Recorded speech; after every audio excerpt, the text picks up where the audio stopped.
What's up, guys, and welcome to another episode of the Fancast Live podcast.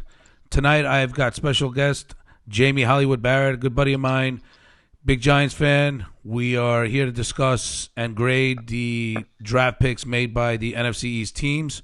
We're going to talk and break down the Giants' picks, and we've got a lot of topics we want to talk about. So we want to start. We want to get this started. So, Jamie, how are you, man? Thanks for coming on. I'm doing well, man. It's been a lot of quarantine going on, but also this was a really fun draft, and just really looking forward to dive in. I noticed you're wearing the Giants jersey. What is that? A Taylor jersey? That's a Lawrence Taylor jersey. He's probably one of the best football players ever. All time, baby, all time. It's just amazing. If we could have a guy like that in my lifetime, that'd be something. But he was a great player. That's awesome. That's awesome. All right, so we're doing something different today.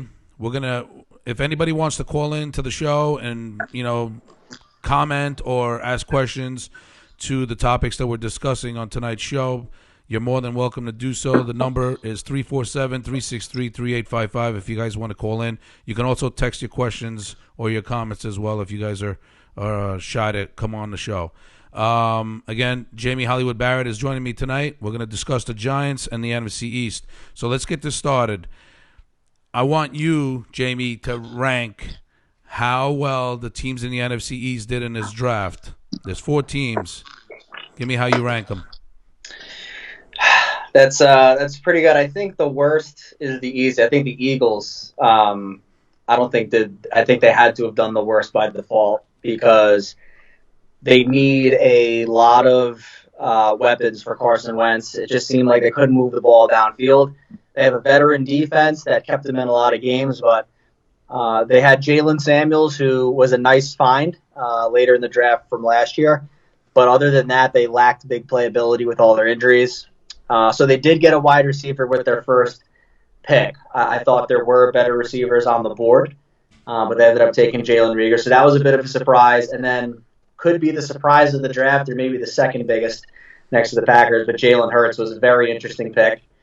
And, we could probably dive into that a little bit later on, but that was definitely surprising. So I think the value in the draft capital that the Eagles sacrificed to make some of those picks, especially the top 2 or 3, I didn't like. So they'd probably be the worst on my list. Then the other teams all in general had pretty good drafts. I think the Redskins didn't have a bad draft. I think the Giants were a little bit better. I think the Redskins are going to get a cornerstone pass rusher that's going to give us fits for years. Chase Young was the best defensive prospect there, so can't go wrong with that pick. They had a couple of other good ones as well. I think the Giants did pretty solid. They were able to get really good value with Xavier McKinney in the second round. They got really good length and good athleticism in the later rounds too. We'll discuss that later.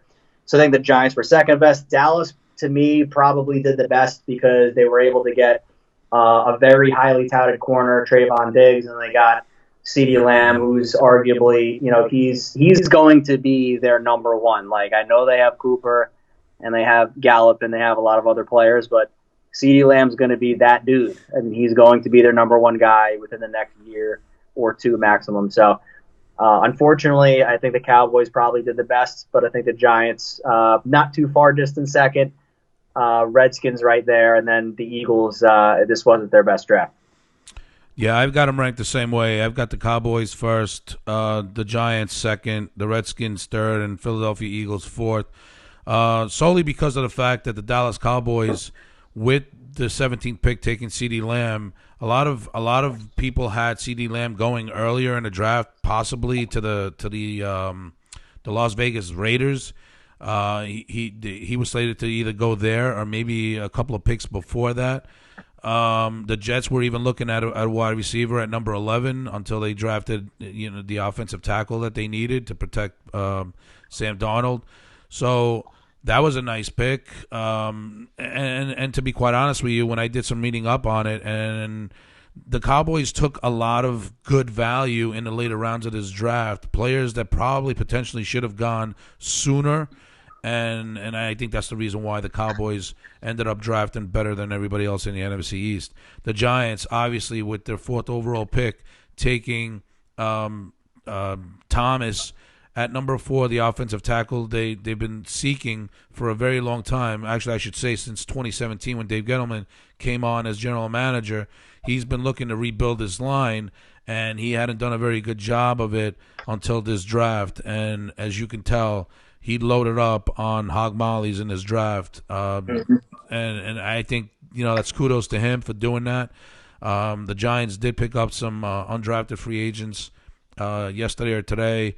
No names are, jump off, to me at all. Mostly probably going to be either practice squad players or, players that are going to compete at, special teams maybe, or possibly in some kind of rotation on this team. But I highly doubt it.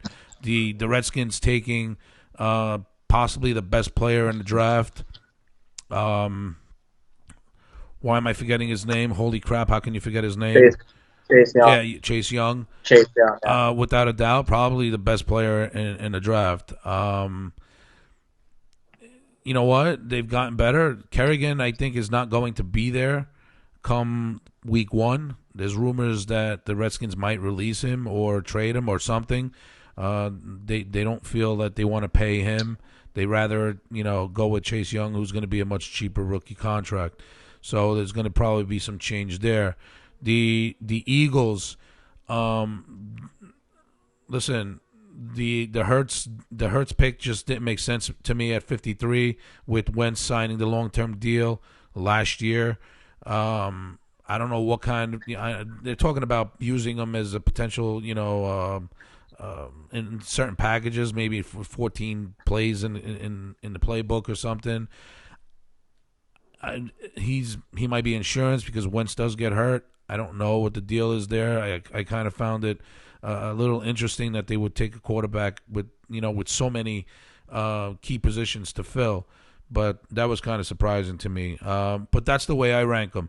So let's go with the next topic here. Best pick in the NFC East. Who do you think was the best player picked by one of the NFC East teams? Well, I think Chase Young makes an immediate impact right away. He's a guy that can come in year 1 and be a Pro Bowler or be an All-Pro. So that's the kind of talent he brings. So I think, to me, Chase Young is probably number 1 in terms of best value, best player, can make the biggest impact. CeeDee Lamb, I think he's a great talent. I do like other receivers in this draft too, but they throw the ball around, and it's going to take him a few games to probably make an impact and, really get his feet under him. He's got to learn the routes, and he's got to, learn the pro game a little bit. But when it comes to man-on-man, mano-a-mano in the trenches, Chase Young is just physically more gifted athlete than a lot of players right now in the NFL. Maybe Clowney is in there, that mix, or, but Khalil Mack, but Chase Young is going to be a game breaker immediately. So I would say he'd probably, be the best pick, from all the 4 teams in the division so far. That's a good choice. I think so too. Chase Young, probably, like I said before, possibly the best player in the draft. He is going to be a force to be reckoned with on that defensive line for the Redskins.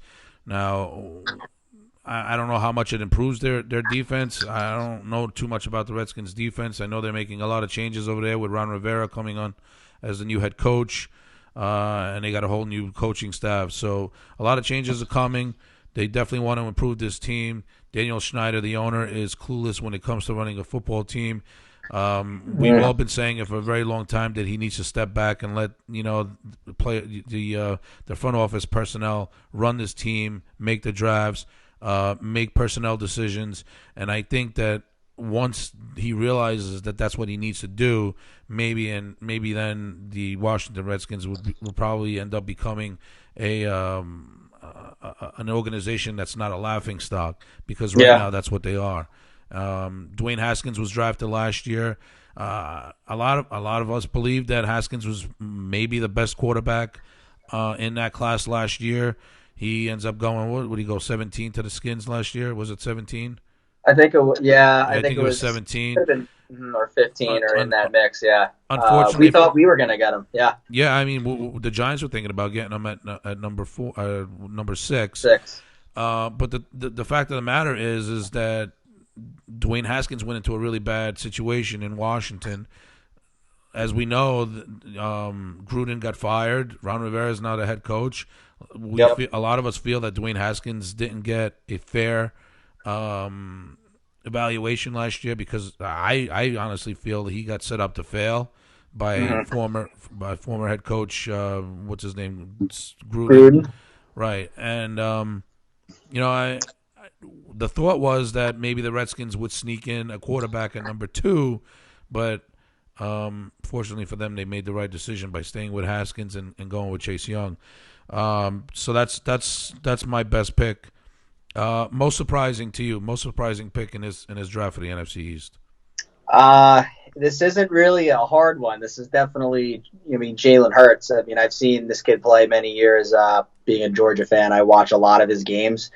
He was a terrific college quarterback. I mean, he is very hard to bring down. He's one of the strongest guys in the weight room. The guy is a legend in the weight room. So he's a strong guy.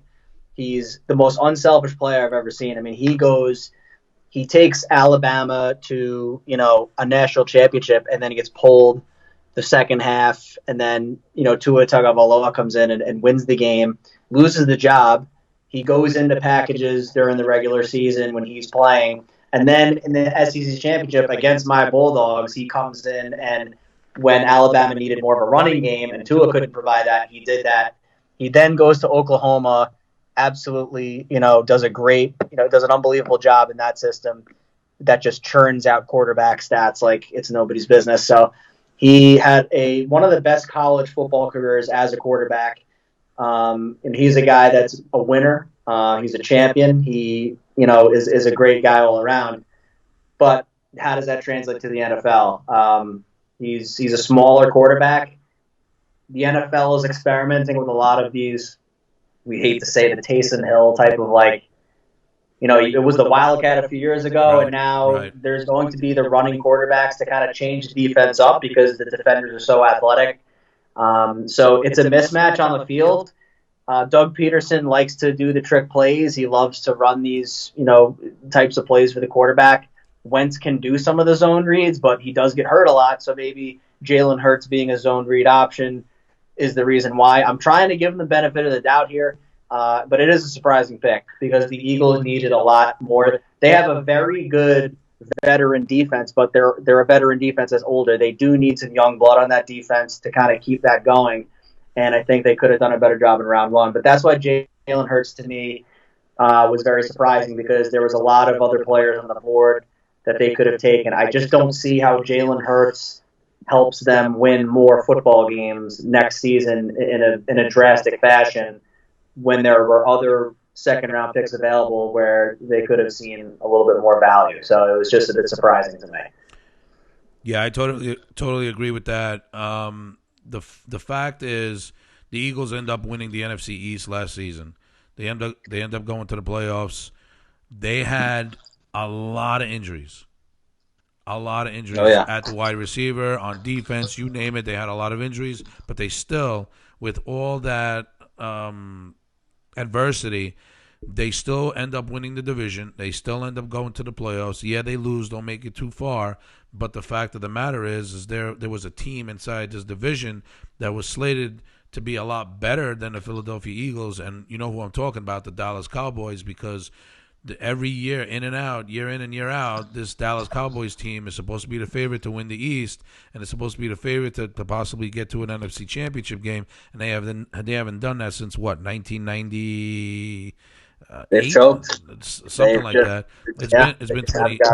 It's been a long time, but the reason why I'm bringing that all up is because the Eagles had so many injuries. They should have drafted positions of need, and I agree with you. Jalen Hurts shouldn't have been the 53rd pick. It should have been something of need for the Philadelphia Eagles, but instead they go with Jalen Hurts in the second round. They did take Jalen Reagor in the first round, a wide receiver that they probably needed. I was surprised by that pick because of the fact that a lot of people had Jefferson going to the Eagles with the 21st pick. Yeah. As far as the rest of the draft picks for the Eagles, nothing jumps out at me really. To be quite honest with you, I mean, it's probably mostly depth and probably players that will compete for jobs, but nothing really that jumps out. So moving along, biggest sleeper. Who do you think was selected by one of these four NFC East teams that's the biggest sleeper for you? Sleeper pick. I do like the Giants pick, Darnay Holmes. He's a cornerback at UCLA. Just crazy athlete. I mean, just all over the ball. I don't know how much he's going to play this year because we do have Baker, we do have Bradbury. He's a guy that just sticks out at me. I also like Shane Lemieux. So Shane Lemieux is a guy that can play a couple of different positions. We do have wide open offensive line openings when it comes to the guards in the center position. With Jalapeno, with his Achilles, we don't know if he's even going to be the same player anymore. I mean, basically that's a lot of weight to put on that. And we don't see people recover from those injuries in that position really well. So Shane Lemieux, his versatility, he's a fifth rounder. So I think I would not be surprised if he gets playing time immediately. I mean, whether it's in a rotational role or whether that's, soon into the season.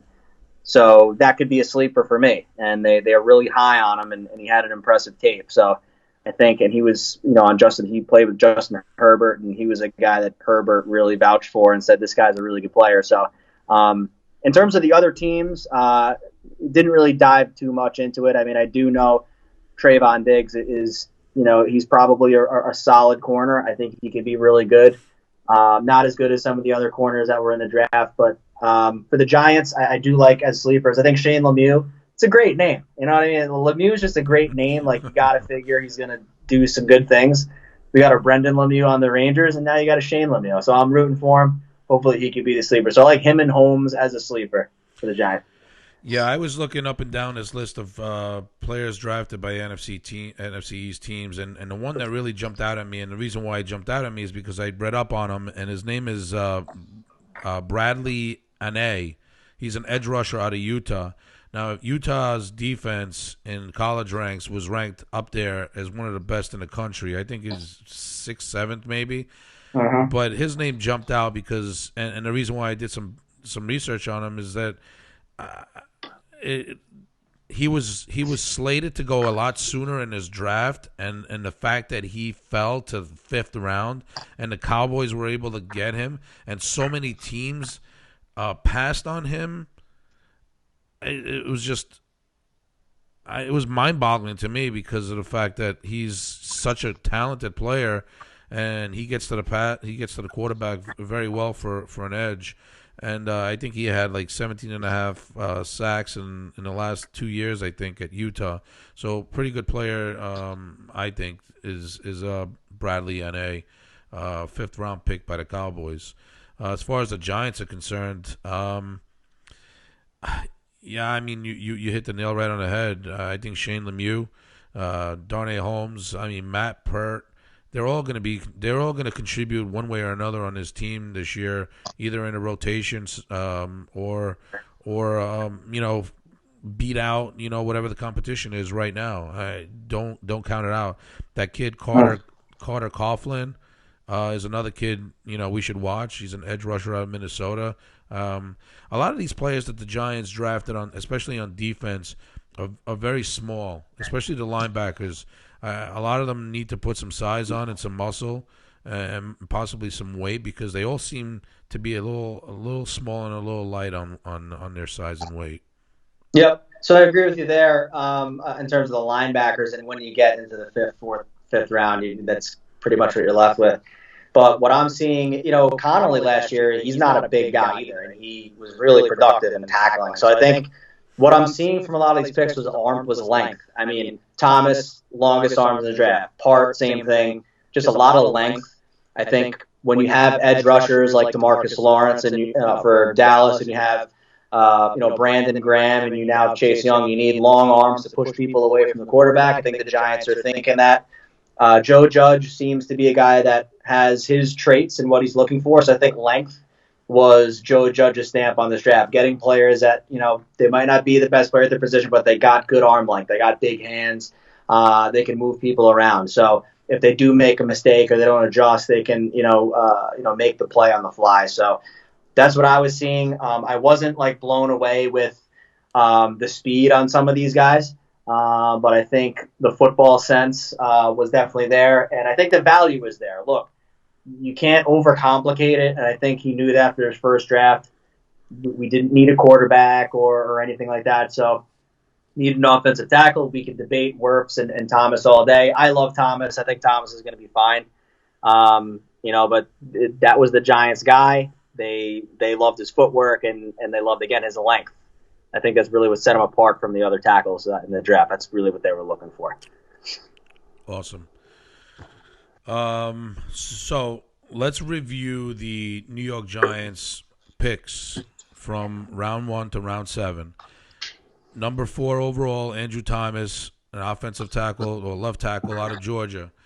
You're a Georgia Bulldog fan, and you know this kid very well. Were you happy with this pick? I was, because Jake Fromm, I think he was drafted in the later rounds. He had a very high national profile. A lot of people thought he'd be in the Heisman running. I know he's more of a game manager player, right? I mean, but there's a reason why he's making a lot of plays, and he's got time to throw the ball. I mean, Georgia has a lot of great offensive linemen. This kid stood out like a lot on every play. He blocked for a lot of the great running backs, the Michels and the Chubbs and the DeAndre Swift. So he's creating all those holes. So all these guys get great runs, but they got to come from somewhere. This guy was moving people around, but he also is good if he makes a mistake. I mean, there's sometimes where he has to push a guy past the quarterback, or where he has to block a guy on the inside. If the play breaks down and scrambles, he's always fast running down the field. I think that's going to help with Daniel Jones, because Daniel Jones, Eli Manning is pretty much just standing back there, and it put a lot of pressure on someone just to stand there. But I think with a mobile quarterback, this is going to play to his strengths, because he is willing to get out in space and make plays and chip one guy and go to another. He's a complete tackle, in my opinion. Again, length has not, knock on wood, he hasn't been really injury prone. Great character. I think the pick is outstanding. I mean, there were other great tackles in this draft that you could take. There's guys with videos jumping out of pools, 3 feet deep, on their draft video. You're not going to get that from this guy. Just a good football player, and I'm just really looking forward to seeing him. Yeah, I tell you, the 4 big offensive tackles, I had them ranked. When a couple of weeks ago, I had them ranked: Wills, Wirfs, Thomas, and Becton. And as we got closer and closer to the draft, I started looking more and more into their background and their tapes, watching highlights, watching some video on them. And I tell you, Andrew Thomas was the one left tackle that really grew on me leading into the draft. And I said, if the Giants take Andrew Thomas over Tristan Wirfs, I would not be one bit angry or one bit agitated by the pick, because I think Andrew Thomas is probably, if not the best, one of the best, and one of the 2 best, I think, out of the 4 in his draft. I'm very happy with the pick. You can't go wrong. It's about time that Dave Gettleman finally realized that if he wants Daniel Jones to be standing upright and not be on a sideline injured, and at any moment or any time during his career, then he needs to get the protection that he needs. But again, as we spoke about this the other day, this is not just about Daniel Jones. This is also about Saquon Barkley, creating holes for Saquon Barkley. Andrew Thomas is going to do that. And with the other additions in this draft on the offensive line, the Giants clearly were addressing the need at offensive line, and I'm so happy that Dave Gettleman finally came to his senses and did what he needed to do in his draft. Round number 2, Xavier McKinney, safety out of Alabama. This kid, a lot of Giants fans, I'm going to just point this out really quick, a lot of Giants fans were so angry that Dave Gettleman didn't take Isaiah Simmons at number 4 instead taking an offensive tackle, because Isaiah Simmons is a linebacker that is very versatile, very fast. He finishes his tackles. He can cover with the best receivers in the league because he's got tremendous speed. But in this kid, Xavier McKinney, I believe the Giants are getting a similar type player like Isaiah Simmons. He's very versatile. He's very fast. He can cover. He finishes his tackles, and you can play him anywhere you want on the field. What's your take on Xavier McKinney? Yeah, so I saw a lot of them. It seems like the Giants like to go to that pipeline, of Alabama safeties. If you even go back, Landon Collins, you had Clinton Dix, and he just goes back, all through the Saban years. So, he's not the tallest guy, 6 feet, but he has good football sense. I mean, he's all over the field. What I noticed at Alabama is making plays, turnovers. He's chasing a guy down. He's looking to pop the ball out. If he's guarding, a tight end, he's pressing. He's getting hands in the face. He's batting balls now, but he's also making tough interceptions. He's got good ball skills too. So the Giants desperately need playmakers on defense. I think Jabril Peppers was overwhelmed last year. I just don't think that defense was well coached. I think there were a lot of blown coverages. This brings a guy that comes from, a Nick Saban system that has leadership that can come in right now. And probably start right away as a second rounder. That doesn't always happen to second round players, but he will be a starter on this team, no question about it. And I just love his football skills, and he's going to free up a lot of room for some of the other guys. And he's a guy that, to me, is not going to be afraid of the moment.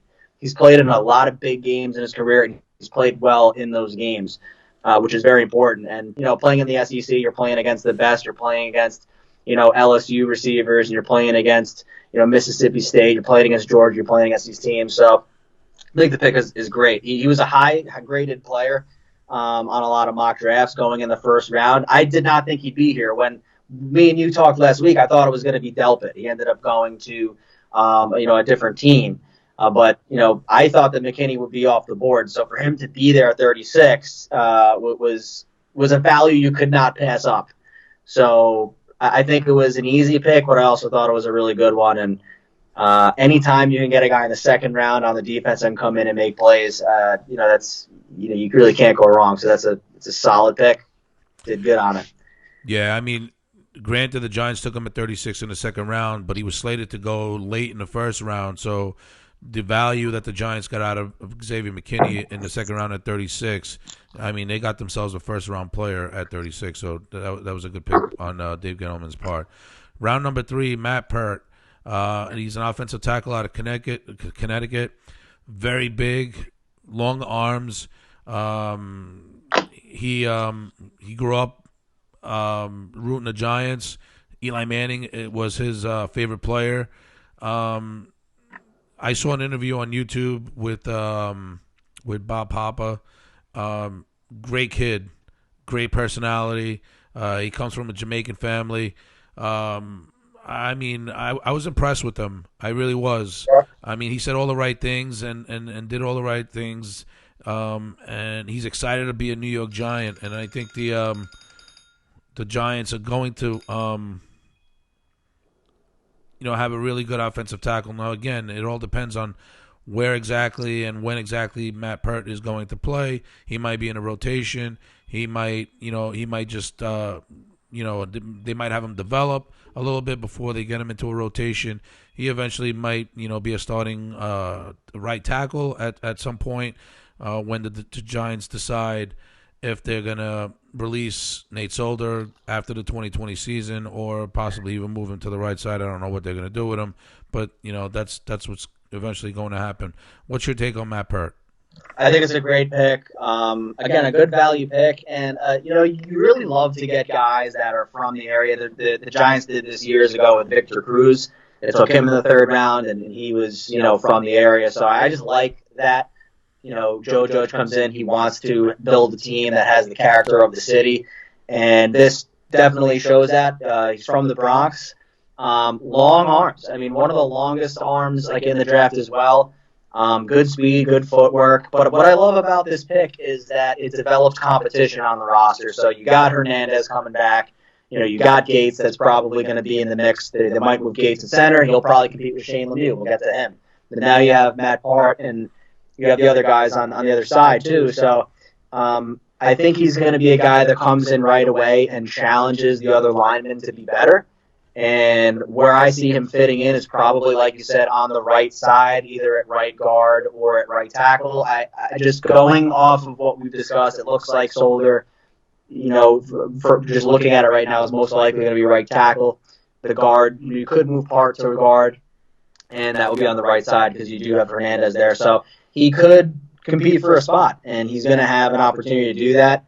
And I think the value is good. I think he's got good length, good athleticism, hometown kid. He loves the Giants. I think you're seeing a pattern with what Judge is doing. He's picking really quality character people coming from good programs and from good backgrounds. So, I think the first 3 Giants picks, I really don't have any complaints. I mean, they could have gone maybe with a wide out at that third level, but Gettleman said he wants to fix it once and for all. You got Daniel Jones. If you believe in him, protect him. So, to me, he was a very solid player available, and we'll see if he can, stir things up and compete for one of these jobs. Awesome. We have a caller on the line who wants to get on and ask us a question real quick here. If I can just get him on. Oh, I guess we lost him. I thought that was your wife calling you to take the dishes or something like that. What was going on? No. That's not the wife. All right. Well, Kevin was calling in with a question, and I just lost him. So, Kev, if you're listening, call us back. All right, let's keep it going. Round number 4.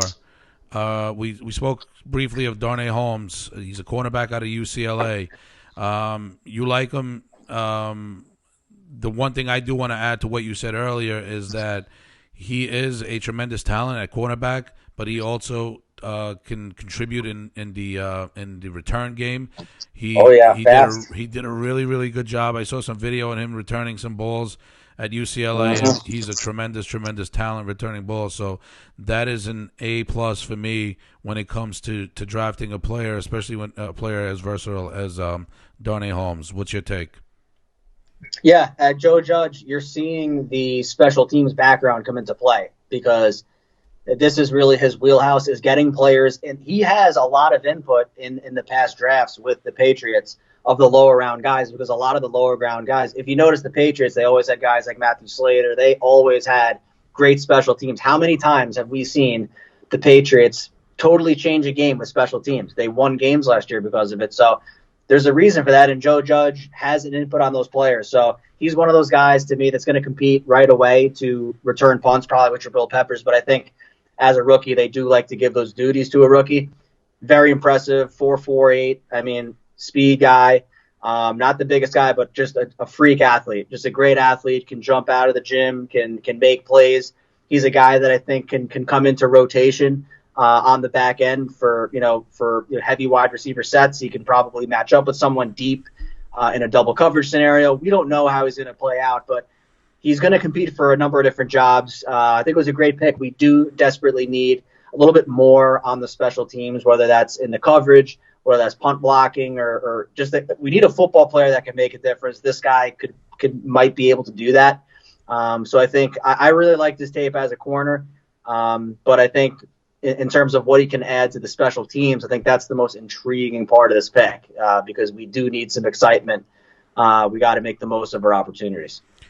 Yeah, I completely agree. So far, we've got some pretty good talent being drafted by Dave Gettleman and Joe Judge in this draft so far. So moving on to round number 5, where the Giants selected, and we already spoke a little bit about him, Shane Lemieux. He's a center / offensive guard out of Oregon. He's a talented. This is where the draft went a little weird to me because there were players like damn it, I forget his name now. Nick Harris, I think it was. He was a center.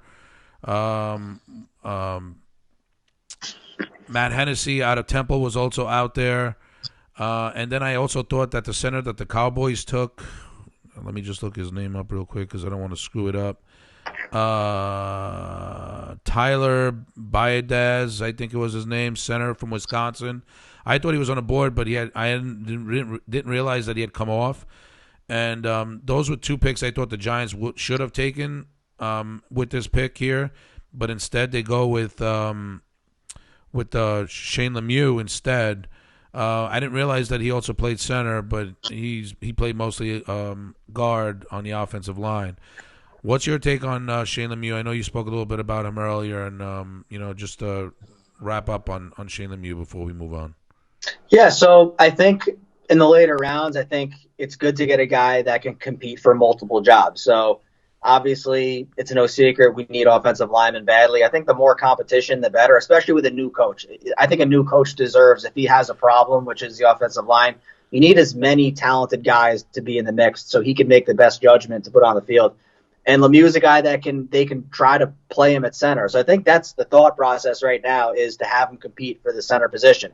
Right now, you got Gates, Jalapeno. We don't know. Again, we touched on that earlier with the Achilles. So Shane Lemieux could be a guy that slides into center, and we do need a better center. I mean, there was a lot of penetration up the middle, especially in our division, that we need to keep at bay. So in terms of, I think what we needed to do this draft was to develop a pipeline of offensive tackles to compete for jobs. Even if they don't even get the job, they're making the guys there better. So that's why I like the pick. And also because he can play center and guard. Some people can't play center, but he does have that experience. So if he's willing to learn and try to compete for a new job, I'm all for it. And it's a solid pick. Plus, his name's Lemieux, and it's just a great name. I mean, it's just Lemieux is a great name, and I just want him to do well. So maybe that's why I like him too. Yeah, there's going to be some competition for at the center position this year, I'm sure, because as you mentioned, Jalapeno might not be ready for the beginning of the season because of the Achilles injury that he got late last season. Nick Gates is the name that keeps coming up. What's the other guy's name? Remmers? No, Pulley. Oh, Spencer Pulley. Spencer Pulley is also another one that might compete at the center position. So there is going to be competition there. Now, whether or not Lemieux gets into that rotation or possibly competes for that job, we don't know that yet. But there's a strong possibility that if he isn't the starter there at center this year, that eventually in the next year or two he will be. So I definitely like the pick. So let's keep moving this along. If I can just get my page back up here.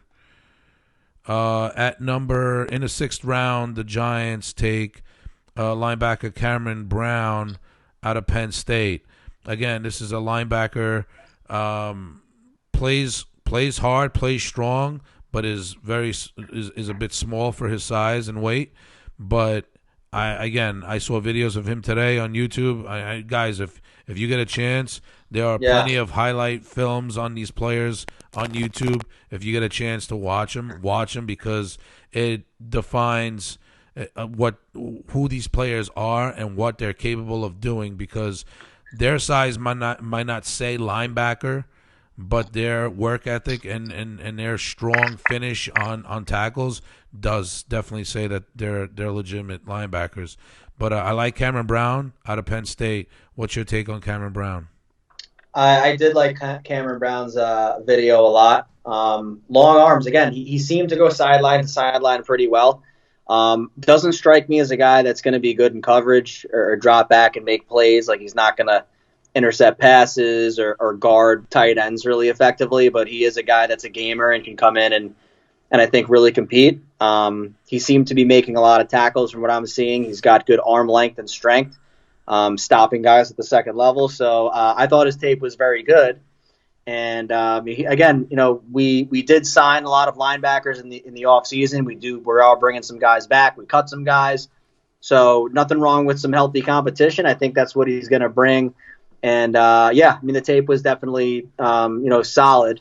And not the biggest guy in the world, but he did move laterally side to side and he did make plays. So I think a good value pick at linebacker.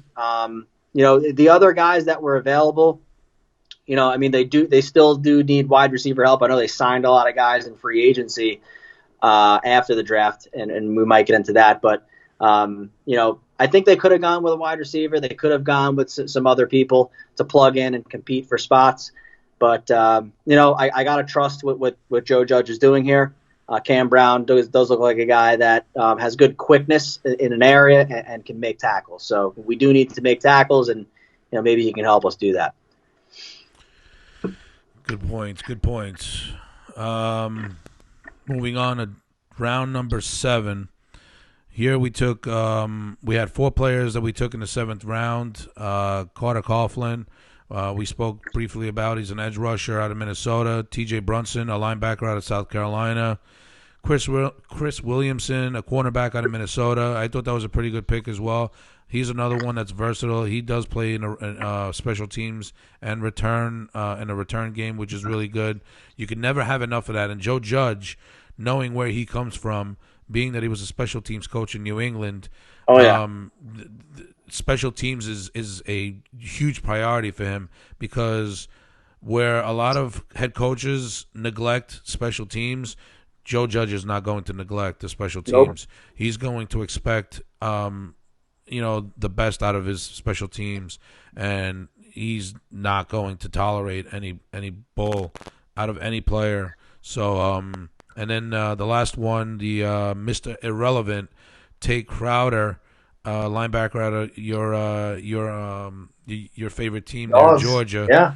He was Mr. Irrelevant, number 255 in his draft. Again, a linebacker, very small, but somewhat good speed. But I saw videos of this kid. He plays hard. He plays strong. He doesn't play like a small guy. A lot of these linebackers look like they could be safeties, and some of them could even pass for cornerbacks. That's how at least that's how small they looked on video. Mm-hmm. But Tate Crowder, he was the last one I watched today, and it was amazing. Some of the tackles that he made, and he was able to finish on a lot of running backs coming either east or west, or even coming up the middle. He was able to put his head down and bring the runner down. It was just awesome to watch. What's your take on these players, real quick here? So I think you touched on it too. These are special teams play. I mean, he's a special teams coach. That's his background. Special teams have become more and more important in the draft, and that's why he's taking linebackers probably the last 4 or 5 picks. And I think they're great. I mean, you're getting, guys that, buzz around, that run, that want to hit people, that play angry, that want to get after the football. So those are the types of picks that you're going to need on special teams. Special teams is, that's in the NFL, players come and go. You're on the lower end of the salary expectation. Again, more competition is a good thing. I think linebackers, safeties, anytime you're in these lower rounds, you're looking at special teams and guys that can make plays on the ball. So, I think Holmes is going to be the biggest impact on special teams. But going down in the lineup, I mean, Crowder was solid. He played a lot of rotation at Georgia, overshadowed by a lot of other players on the team, rightfully so. But, you got a kid like, Connolly and, the other kid that they got too, Brunson and Carter Coughlin. He's a guy that, in a situation he might be able to fill in. But special teams is big for Judge, and I'm looking forward to see them contribute, because, in this division, you need to hold a lot of these offenses on short field, and you're going to need guys to go after the football, pin other teams down. So, that's kind of what I'm seeing, what I'm looking to see from some of these last couple picks is contributions in special teams. Awesome. Good points. All right, before we move on, Jamie, we've got a question that just came in. From Kevin. He's from Yonkers. He asks, is Daniel Jones your franchise quarterback, and do you have enough run protection for Saquon Barkley? You want to take this one first? Yeah, sure. Daniel Jones, after the first year, I think this is going to be the year where we find out. I think when we saw Mitchell Trubisky and we saw some of these other quarterbacks taken, I think the second year is very pivotal in determining that. We saw that with Russell Wilson as well. So after 1 year, I can't say for Sam Darnold, can't really say about anybody except for maybe Pat Mahomes, but he did sit a year. I'm going to have to punt that one and say, is he a franchise quarterback? It's not fair for me to say. I do like him. I do like him a lot. I like how he reads the defense. I don't like the fumbles. That has to change. If he fumbles the football like he did last year, I'll tell you right now, he's not going to be our franchise quarterback. So if he doesn't clean up the fumbles, that's a problem. But we have to figure with better protection, with better management in terms of like knowing when to collapse in the pocket, when to move out, having better, linemen that could certainly help him. So to answer your question, not really sure as of yet, but he has to stop with the fumbling. I do like him. And just remind me the other part that he was talking about. Is the offensive line going to create holes for Saquon Barkley? That's another thing we don't know. I think it depends on where we're running the ball. I think in the zone read, I think Barkley is so good at just bouncing to the outside. That's where he makes a lot of his runs. But hopefully he doesn't have to do that. Right. What I'm hoping to see this year is that instead of having to bounce on the outside and take these, 5-yard losses, but also the 60-yard banger that he can get, is maybe more consistency in between the tackles. So if, with Thomas there and with this other competition, I do think the running game up the middle should be better. So don't really know if it's going to be like, I don't know if he's going to be having a season up the middle like a Dalvin Cook had, but, I think he's cognizant of the fact that he has to go up the middle, not always bounce out. That's not in his nature, but we also need to make the holes. So I would think that with the picks that we've taken and the competition, that it's going to be a little bit better. Yeah, I agree. As far as Daniel Jones, I'm going to take this question as well. I think Daniel Jones right now, the jury is still out on him, being that he was a 6th overall pick in the draft last year. A lot of us Giants fans felt that he was drafted too high.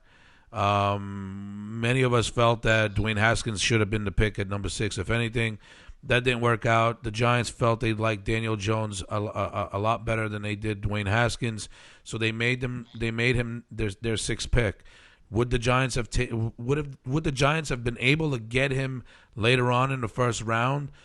It's possible. Was it a guarantee? No. So did Dave Gettleman make the right choice here? Well, after what we saw in season 1, I think he did. Is he the franchise quarterback? Again, the jury is still out on him. He needs to start protecting the ball. Instead of, hanging on to the ball too long, maybe he needs to get rid of it a little sooner so he doesn't have to, carry the ball, take it downfield where it can get slapped out of his hand, or, it could be batted out of his hand, or whatever the case is. He's got to do a better job. And when he's in the pocket, he's also got to do a better job of protecting the ball. He's got to get both hands on it. Sometimes he's running around and he's got this ball, all over the place, and it's very easy to knock out of his hand. He's got to do a better job. As far as Saquon Barkley is concerned, Jamie already touched on it. With the offensive line that Dave Gettleman and Joe Judge are building right now with these draft picks, especially with the addition of Andrew Thomas out of Georgia with the 4th pick. And now we don't know what the Giants are going to do with Nate Solder. Are they going to move him to the right side? Are they going to keep him on the left? Are they going to play Andrew Thomas at right? Or are they going to switch him? Whatever the case may be, you need to get the protection. Andrew Thomas is going to give you the blindside protection that Daniel Jones needs once he gets to that left side. And he's going to help create holes for Saquon Barkley, because it was quite evident last year that Saquon Barkley had his problems running north-south last year. He could not run up the middle. He would get to where a hole should be, and it just never articulated. So there was nowhere for him to run. So he had to bounce to the right, bounce to the left, try to create something or some running room for himself. And a lot of the times it didn't quite happen the way he wanted to. So with the additions on the offensive line with the draft picks this year, now again, these are these are college players coming into the NFL. They, granted some of them are better than the others. Andrew Thomas is slated to be possibly in a starting on the starting offensive line this year, but these are growing pains. They're college kids coming into the NFL level, so there's going to be growing pains. There's going to be mistakes. So you can't judge what their performance in their first season. So we'll see what happens. I'm hoping Daniel Jones is a franchise quarterback. They wasted a very high pick on him. I think he's very talented, and I think he's got the skill set to become a franchise quarterback. But again, the jury's out on him. So let's keep it going. Did you want to add something? I was about to say very good points there. I think one thing to add on Jones is I'd rather have a quarterback that is willing to kind of hold the ball a little bit longer to make the play than be gun shy and throw the ball away or to kind of run too fast. Jones wants to hang in there and make a play. So I think that's coachable. I think as long as we can, I think year or two, he's got to have that clock in his head, feel the pressure. If he can have some tackles, bail him out here, I think he's going to need that. But I was watching Eli, at Super Bowl 2007, and there were plays where you can't believe the ball stayed in this guy's hand. I mean, he fumbled sometimes too, but you just got to keep the ball. You cannot afford turnovers in the NFL. So that's the one thing we'll be looking for. Yeah, definitely.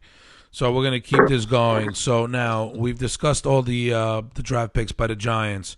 Now in comes the new. Out possibly goes with the old.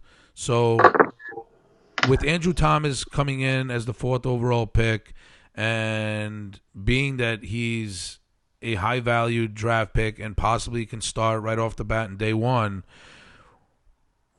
I want to discuss the veteran players which are going to be on notice because of the draft picks that the Giants made this year. Let's start with Andrew Thomas. Who do you think out of the veterans is probably going to be on notice this coming season? Oh, well, I think it has to be Solder because he plays the exact same position as Solder.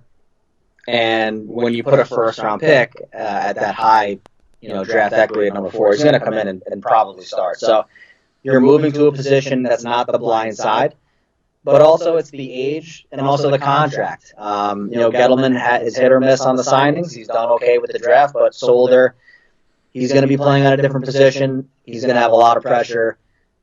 Obviously, he's not in the same boat in terms of bust as Eric Flowers is or, some of these other players, but he's on the hot seat. I mean, Nate Solder needs to make an impact, whether that is mentoring Thomas, whether that's, being effective on the right side, on the front side of Daniel G. He has to contribute and have a solid year. He doesn't have to be an all-pro. He doesn't have to be a Pro Bowler, but he has to be good.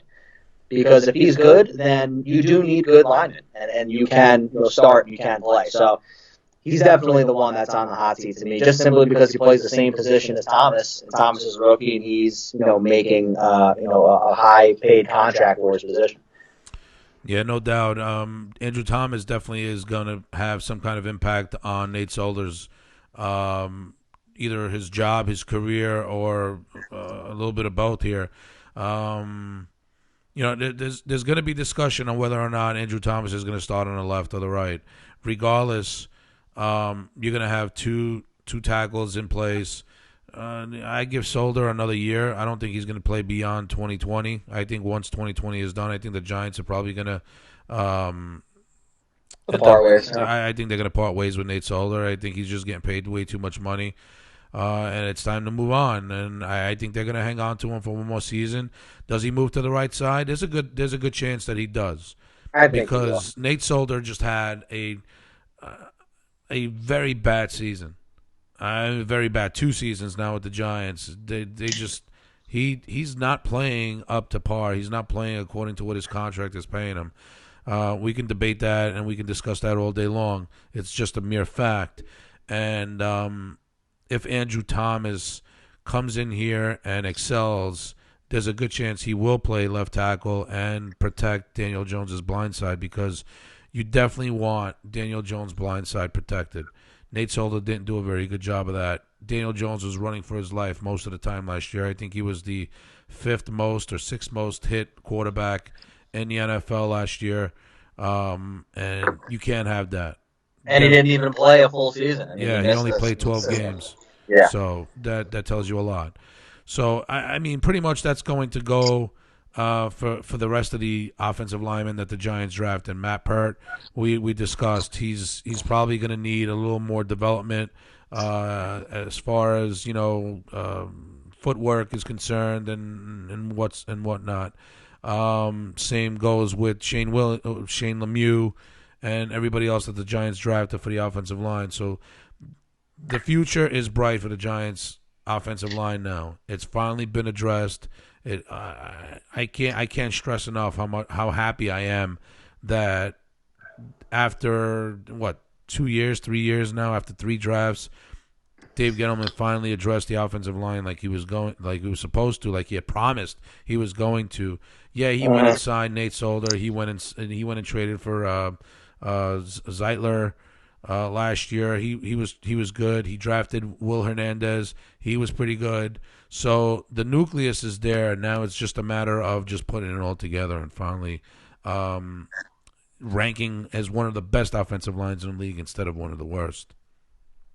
Yeah, no, I mean, when you have a quarterback, you have to get a good sense of how he's going to perform. Because in the NFL, what you're seeing a pattern is you got to hit on a quarterback early, okay? This started with Russell Wilson. After his first or second year, he was in the 3rd-round pick. They signed Matt Flynn. He had a big one game with the Green Bay Packers when Aaron Rodgers was hurt. He threw 6 touchdowns. Gets a huge contract. He's going to be the starter for the Seattle Seahawks. He's going to be their quarterback. They draft Russell Wilson in the 3rd round. He wins the job. And he was making nothing. And they knew right away, if you catch a quarterback that's young on a rookie contract and he's excelling, they're gonna do everything they can to win right now because that window is so small. So next year is so important for the Giants because now that you have some protection, we'll see if it pans out. If Jones has like a great year, the Giants are going to go for the Super Bowl the next year. I'm telling you, because that is how the league is now. When you have a Lamar Jackson or you have a Pat Mahomes, you get big players, big names, big talent. You pay them money, and you try to win right now. And then when the quarterback makes a lot of money, that's when it gets a little dicey. Then you might have to rebuild and get rid of your receivers and your other guys and rebuild from there. So that's the league now. You have to hit on a quarterback early.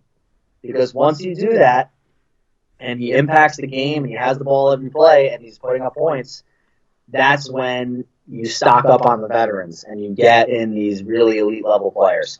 So that could be the scenario for the Giants. If Daniel Jones has a big year, maybe 31 touchdowns, 10 picks, wins games, maybe they're 8-8, they're in the mix, the Giants are going to go for it. I mean, believe me. So we'll see what happens. I'm excited for the season. I hope it's not hindered by, the scenario right now. But I think overall, Giants fans should be pretty pleased with the draft. What are your thoughts? I mean, we'll be competitive. We're gonna win more football games. I'm confident in saying that. Yeah, there's no doubt. The players that they drafted this year are definitely, for the most part, going to come in and compete for jobs. Darnay Holmes is going to come in and compete for a job. The cornerback position last year was terrible. They got rid of Janoris Jenkins in December. He signs with the Saints. They're left without a number 1 cornerback. They go in and they sign James Bradbury in the offseason. We'll see with Baker. We'll see with DeAndre Baker. That's a big year for Baker, too. DeAndre Baker's going into his 2nd season. Sam Beal is going into his 3rd, yet he only played 2 because he was injured in his 1st season. He didn't have a great year last year, so there's a good chance that Darnay Holmes might compete with Sam Beal for his job. I mean, you never know, and like we mentioned before, Darnay Holmes is a superb talent. He can play corner and he can return balls and he can play on special teams. So that tells you a lot about Darnay Holmes possibly taking Sam Beal's job. That kid Love. What was his name? Julian Love. Julian Love. I thought he was really for the short intermediate passes. When he had to make tackles, it seemed like he was on the ball.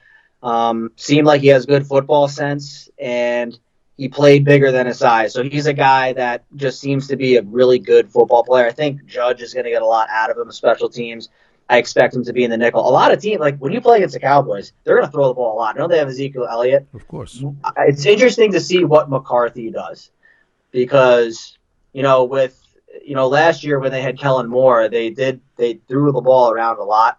They have a lot of weapons on the outside. Dallas, to me, is going to be a team that the Giants are going to have to defend better. In years past, the Giants would give the Cowboys fits, but as a Giants fan, they just kill us every time. I mean, it's not competitive. They really run over us. So I'm hoping that with the speed, with Martinez and Fackrell and some of these other guys rotating in, I'm just hoping that some of these guys in the nickel and dime packages can guard some people, make some tackles, because there was just a lack overall of finishing tackles. And remember, we discussed Leonard Williams was a guy that could get to the quarterback, disrupt the line of scrimmage, but not finishing the play. Right. So there's a lot of factors going on with the Giants' defense. But again, I mean, the theme is competition, bringing guys in to compete for jobs, and kind of seeing where the chips fall. Yeah, the reason why I brought Julian Love up is because with the Xavier McKinney draft pick, he's going to come in here and he's going to possibly take Julian Love. Oh yeah, absolutely. That's why I think Julian Love right now is on notice. Maybe they use Julian Love back as a cornerback, and maybe because he was a cornerback, right? I think, but I think Sam Beal might be more. No, I think Julian Love impressed the coaches. I think he would be a guy that they would go over Beal. But DeAndre Baker's on notice. I mean, he was exposed a lot last year, but they do like his size and they do like his. They like him as a player. I mean, he got burned a lot of times, and I think that's all part of the growing pains. I agree. I loved it. Baker, a Georgia guy. I thought he was great for Georgia Bulldogs. So this is a big year for Baker. Baker could be on notice. I mean, this is a big second year for Baker. Dexter Lawrence had a pretty productive first year. But he's got to get in there, and he's got to be more of a disruptor, because now you got Leonard Williams there. You have you have linebackers with experience. You have Fackrell. You have Blake Martinez, who I think is going to be the guy calling the shots. I think he's going to play the inside position. If you get Connolly back, he was impressive. And you still got Lorenzo Carter, probably in a rotational role. Maybe he develops. They were high on Carter. He's a third-round pick out of Georgia. He's a guy that they had high hopes for. So it's interesting to see what Judge is going to get out of these players and what the new defensive coordinator does, because I don't think the James Betcher system was great for their personnel. It wasn't. It was just not what they were looking for. So I'm eager to see the defense. You have Jason Garrett on offense. What's that going to mean? Are they going to be more of a run-first team with Saquon Barkley? Are they going to do play action more? Or, I don't see them. They don't have a great. They haven't really gotten much out of the screen game. I think they need Barkley out in space a lot more. So we'll see what they do. It's very early on that you could speculate, but there's just so many new faces calling the shots. Yeah, this is definitely a Giants defense that last year ranked, I think 25th in the league. Prior to that, I think they were ranked 26th. No, I'm sorry. They were like one of the years 31. I think they were 31 one of those last 3 years. They were almost the worst, right. Yeah. So this is a team that's in transition now. They went out and got, some new players. They went and got Blake Martinez. They went and got Fackrell. They went and got they put the tag on Leonard Williams. Although I don't know if you heard, Leonard Williams is filed a grievance with the National Football Players Association because he insists he doesn't want to be seen as he doesn't want to identify himself as a tackle. He wants to be identified as a defensive end and wants to be paid as so. I don't know how that's remotely possible that you play on the inside of. Hey, pal, you had half a sack last year. Get a sack.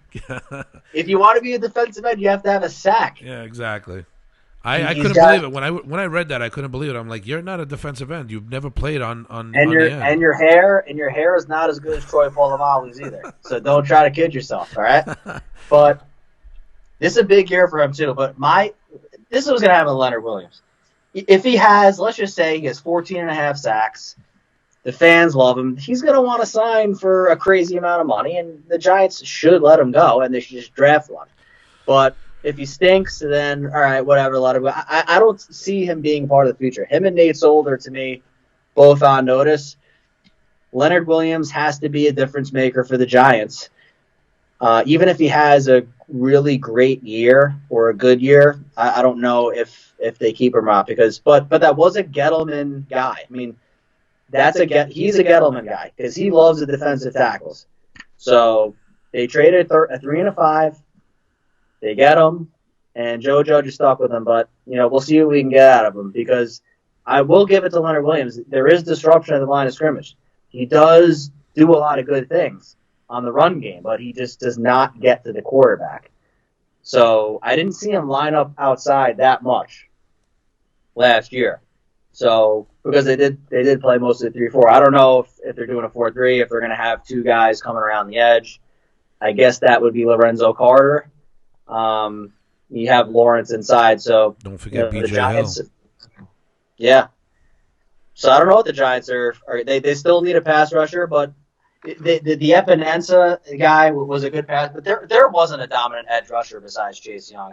There just wasn't, in my opinion. So I think the Giants at their picks, there weren't any good defensive ends that could really compete for jobs and make an impact. I just didn't see it. Yeah, that was the sentiment of a lot of people that the Giants, because everybody kept complaining, why are the Giants passing on all these edge rushers? Because obviously the talent just wasn't there. The value of the Giants taking those particular players in the third, fourth, or fifth rounds just it didn't make sense. And to be quite honest with you, being that we're on a subject of Leonard Williams, what the Giants give up a third round was that number 60. It was number 68, right? Yeah, I think it was number 68. Now there was a post that I put on Facebook, and of course my computer's acting funny, so I can't find the post. But there was a number of players that the Giants could have and would have drafted at 68 had they not traded for Leonard Williams. The center we were talking about, Cushenberry was on there. Mm-hmm. Hennessy was probably still Hennessy was on there. The center that the Cowboys took, Baez, was on there. A couple of edge rushers were also on there. So I can't name them by name now because for some reason I can't get this damn post up. But there were a lot of players that the Giants could have taken with that 68 pick had they not traded for Leonard Williams, just to point that out. And I don't know if you heard, but the Giants put some kind of tag on Marcus Golden today. Yes, they did a UFA tender. Very sad. Right. That's a very interesting move. So, again, I'm not 100% familiar, but I do know that other teams have until July, I think 22nd, to match that offer. My guess is that he will sign with somebody else. But was it $4 million or was it $8 million that they did the tender? Because I'm telling you what, man, he was a great value player for the Giants last year. He had over 10 sacks. He had 10.5 sacks last year. Yep. He could be a good edge rusher, outside linebacker. I mean, he really could. So you get it done, you get it out there. Look, not that many people paying attention. You throw a tender offer. There's nothing wrong with that, and we'll see where it goes. My guess is that because pass rush is such a premium, I think someone will take him as like a secondary pass rusher to get to the quarterback. All right. According to what I'm reading right now, it says here the New York Giants placed a May 5 tender on outside linebacker Marcus Golden, who has not signed with the team since becoming an unrestricted free agent last month. If he does not sign the tender, Golden retains the ability to sign with another club until July 22nd. After that date, he has until the Tuesday following the 10th weekend of the season to sign with the Giants. Should he sign the tender, it would be at a rate of 110% of his 2019 salary. So, there you have it. So there's a good chance that the Giants might be able to sign him. I mean, if they somehow retain him, that would be a tremendous addition. Now I don't know what I don't know what 110% of his 2019 salary is. I don't know what his 2019 salary was. I think it's somewhere between $4 and $8 million. So is that what it was? Yeah, somewhere in that range. Hey, listen, after a lot of the signings that the Giants made this year, I think from what I understand and from what I read, they only have about $10 million in cap space left. They have to sign all these players that they just drafted. So I don't know how much money they're going to have left, and if there is an injury during the course of the season, and you need to sign a free agent to replace that player, I don't know if they'll have money left. I mean, I don't think. I think there was speculation. You can't sign Clowney. Clowney is a no way.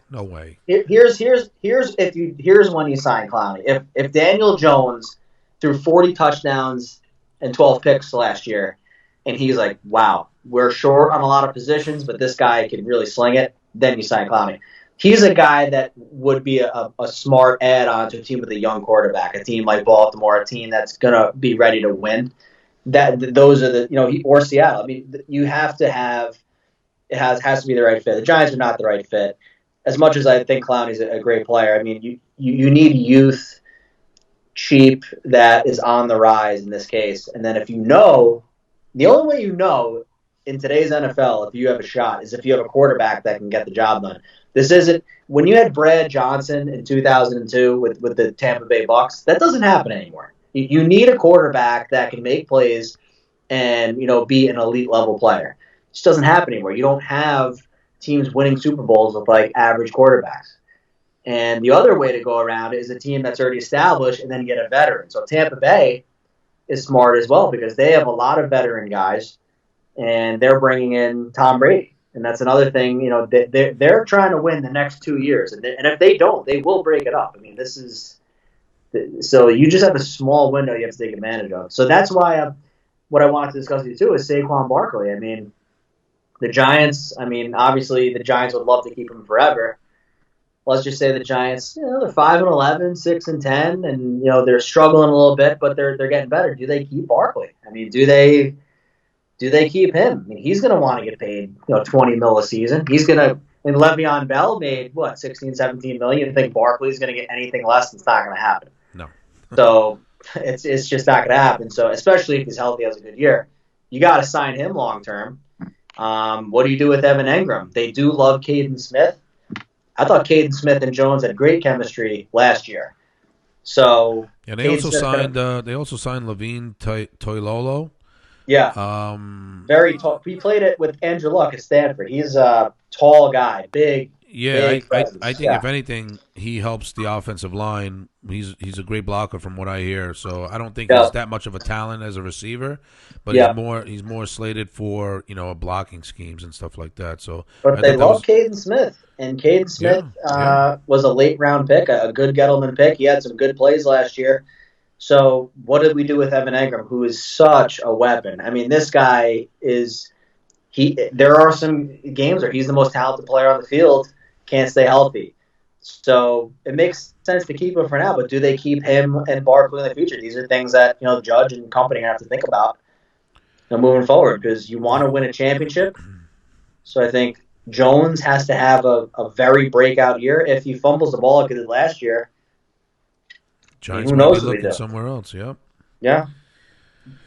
All right. How do you think the teams are going to finish in the NFC East? Let's do that.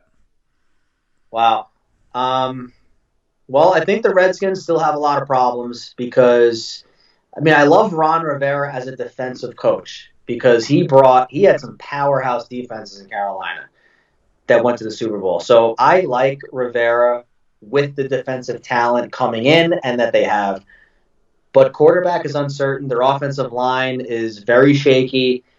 Their running back, Geis, always gets hurt. I just don't think the Redskins are going to put enough points on the board. I think their defense is going to get gassed. As good as they might be on paper, they just still have a lot of holes. They lost Josh Norman. The Redskins are probably, you're looking at 5-11, 4-12. I just don't see them being a very competitive team. The Giants, very tough to predict. They have to gel. There's a lot of young pieces in place. I'd be foolish to think that. I think 6-10 is a reasonable record for the Giants. Maybe 7-9. I think they're going to compete like hell. I think they're going to be very competitive. The Cowboys and the Eagles are interesting because the Eagles are historically the better coach team, and they have a better defense in big spots. They play better road football. Dallas does not. But now you have Mike McCarthy. So Dallas on paper has one of the best teams in the NFC. You look at Seattle, you look at San Francisco, now you look at Tampa Bay, the Saints, the Vikings are up there. Cowboys are right there. I mean, as much as we hate the Cowboys, they're as talented top to bottom at every position as anybody else. I mean, you got DeMarcus Lawrence. You got, Van Der Esch and Jalen Smith at linebackers. Very excellent linebackers. You got a very good secondary as well. Good quarterback that's athletic and make plays. Elliott is an all-pro player. You got great wideouts, some rookie players. You like Blake Jarwin and tight end. Cowboys are gonna put up a lot of points. They're gonna score a lot. They have a good defense.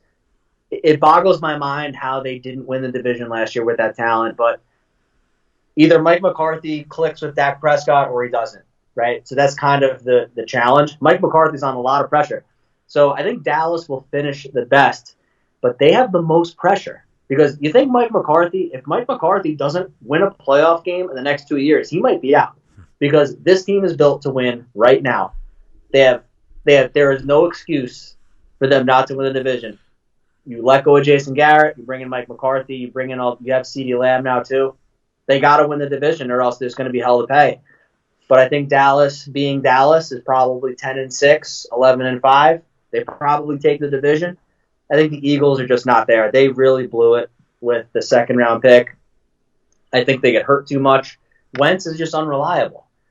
Wentz has not played a full season since he's been here. And although he did play well late, I am concerned. And I also, as good as the Eagles have been for the last 4 years with Malcolm Jenkins and Fletcher Cox and Brandon Graham, they're getting old. And the NFL is an unforgiving... Jenkins is gone. He's no longer there.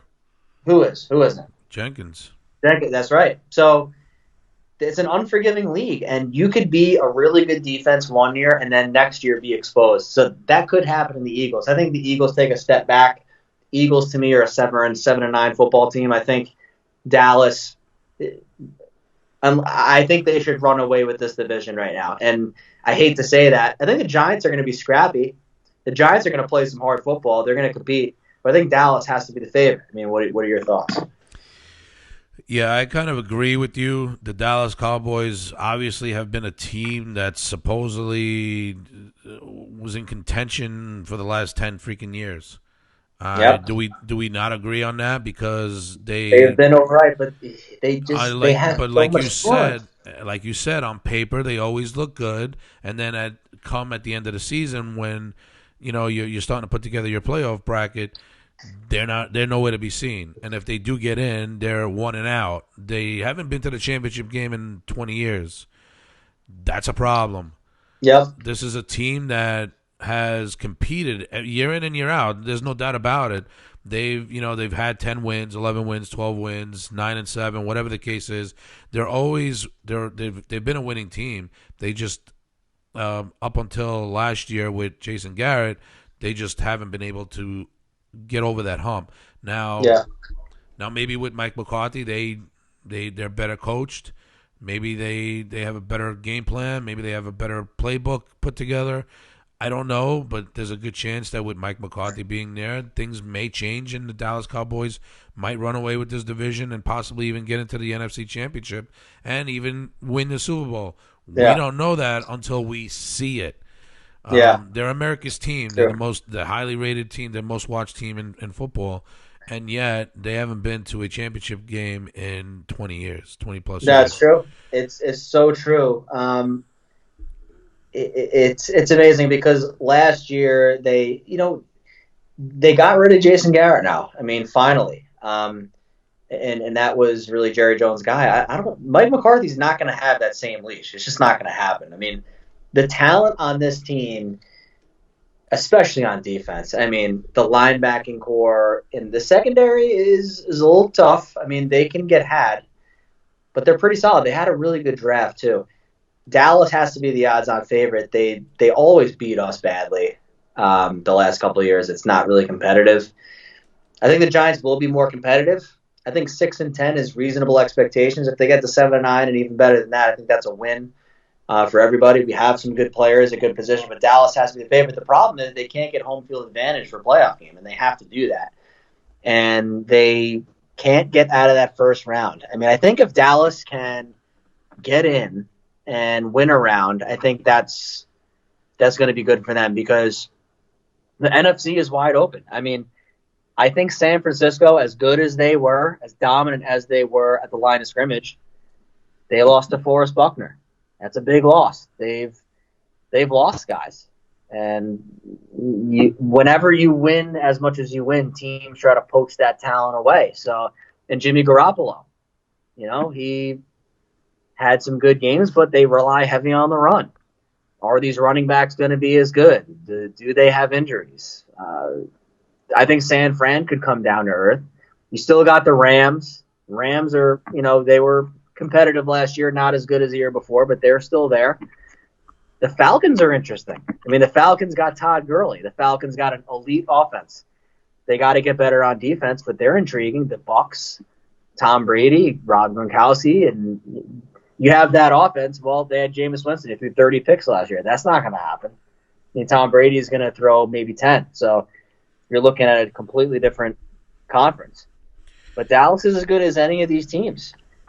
And Dak Prescott has to take that step. I mean, he's put up great numbers, but he's got to win big games on the road.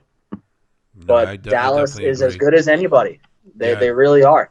So I definitely have Dallas winning the division. I think they'll probably go 10-6, 11-5.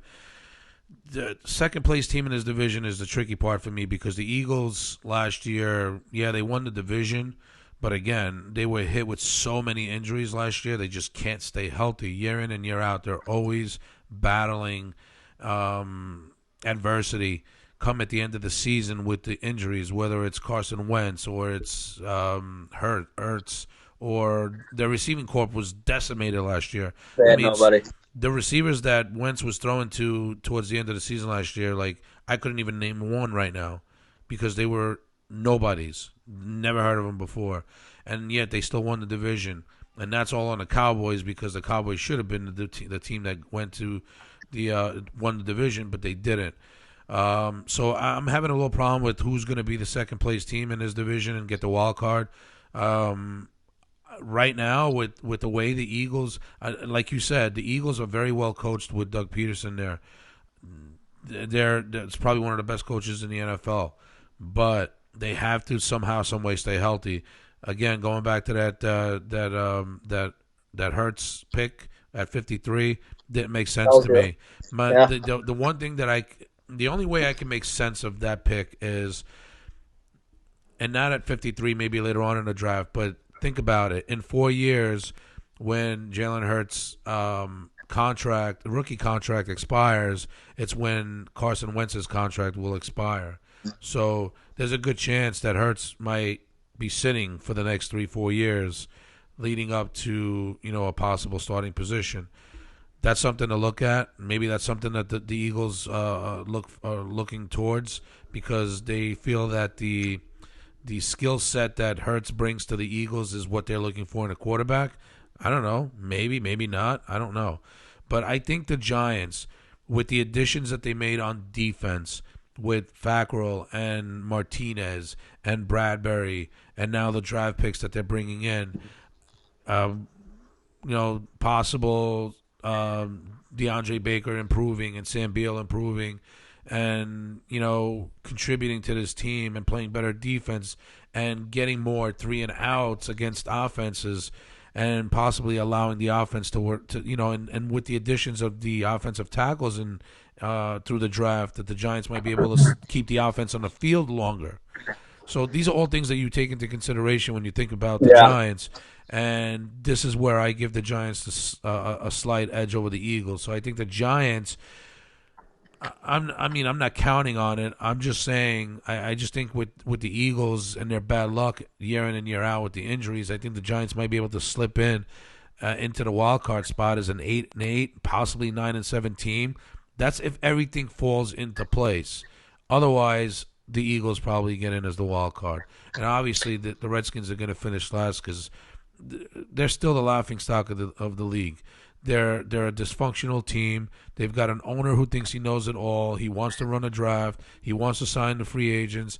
He decides on who the team is going to pick in the draft. That's something that's got to stop, and it's got to stop eventually, because otherwise they're never going to build a team in Washington. It's just not going to happen as long as Daniel Snyder is the owner there. What do you think? No, that's true. So did you predict the Giants could be a wild card playoff team? Did I hear that correctly? Yes. I can't do that. So I think I'm gonna have to disagree with you there. I think because the Giants do not have pass rushers that can do the 3 and outs is really about the pass rush. The Giants just don't have that yet, unless Leonard Williams surprises and he has a great year and Judge gets a lot out of our roster. I don't see it. So I think the NFC, I think the West is too strong. So I think if you go division by division in the conference, Green Bay, I don't know. That's a tough. They're going to win games. I mean, they're going to be competing with the Vikings. So one of those two teams is going to win that division. Probably Minnesota.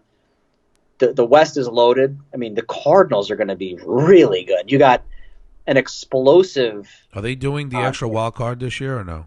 I don't know. That I do have to know, but I think the Giants don't have a chance to get in the playoffs. I think San Fran and Seattle, I still think are going to be there out of the West. So that's two teams right there. Dallas is going to probably be there as the winner here.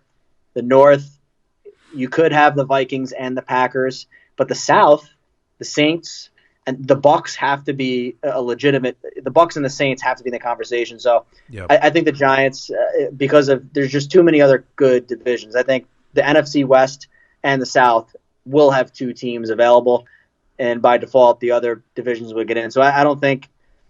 I think the two wild cards are coming from the West and the South, and then all the division winners. So the Giants, I think, 8-8 totally agree. Goals. I totally agree because you got to really look at it. The Bears also finished 8-8 last year. They shouldn't have been 8-8. They should have been better.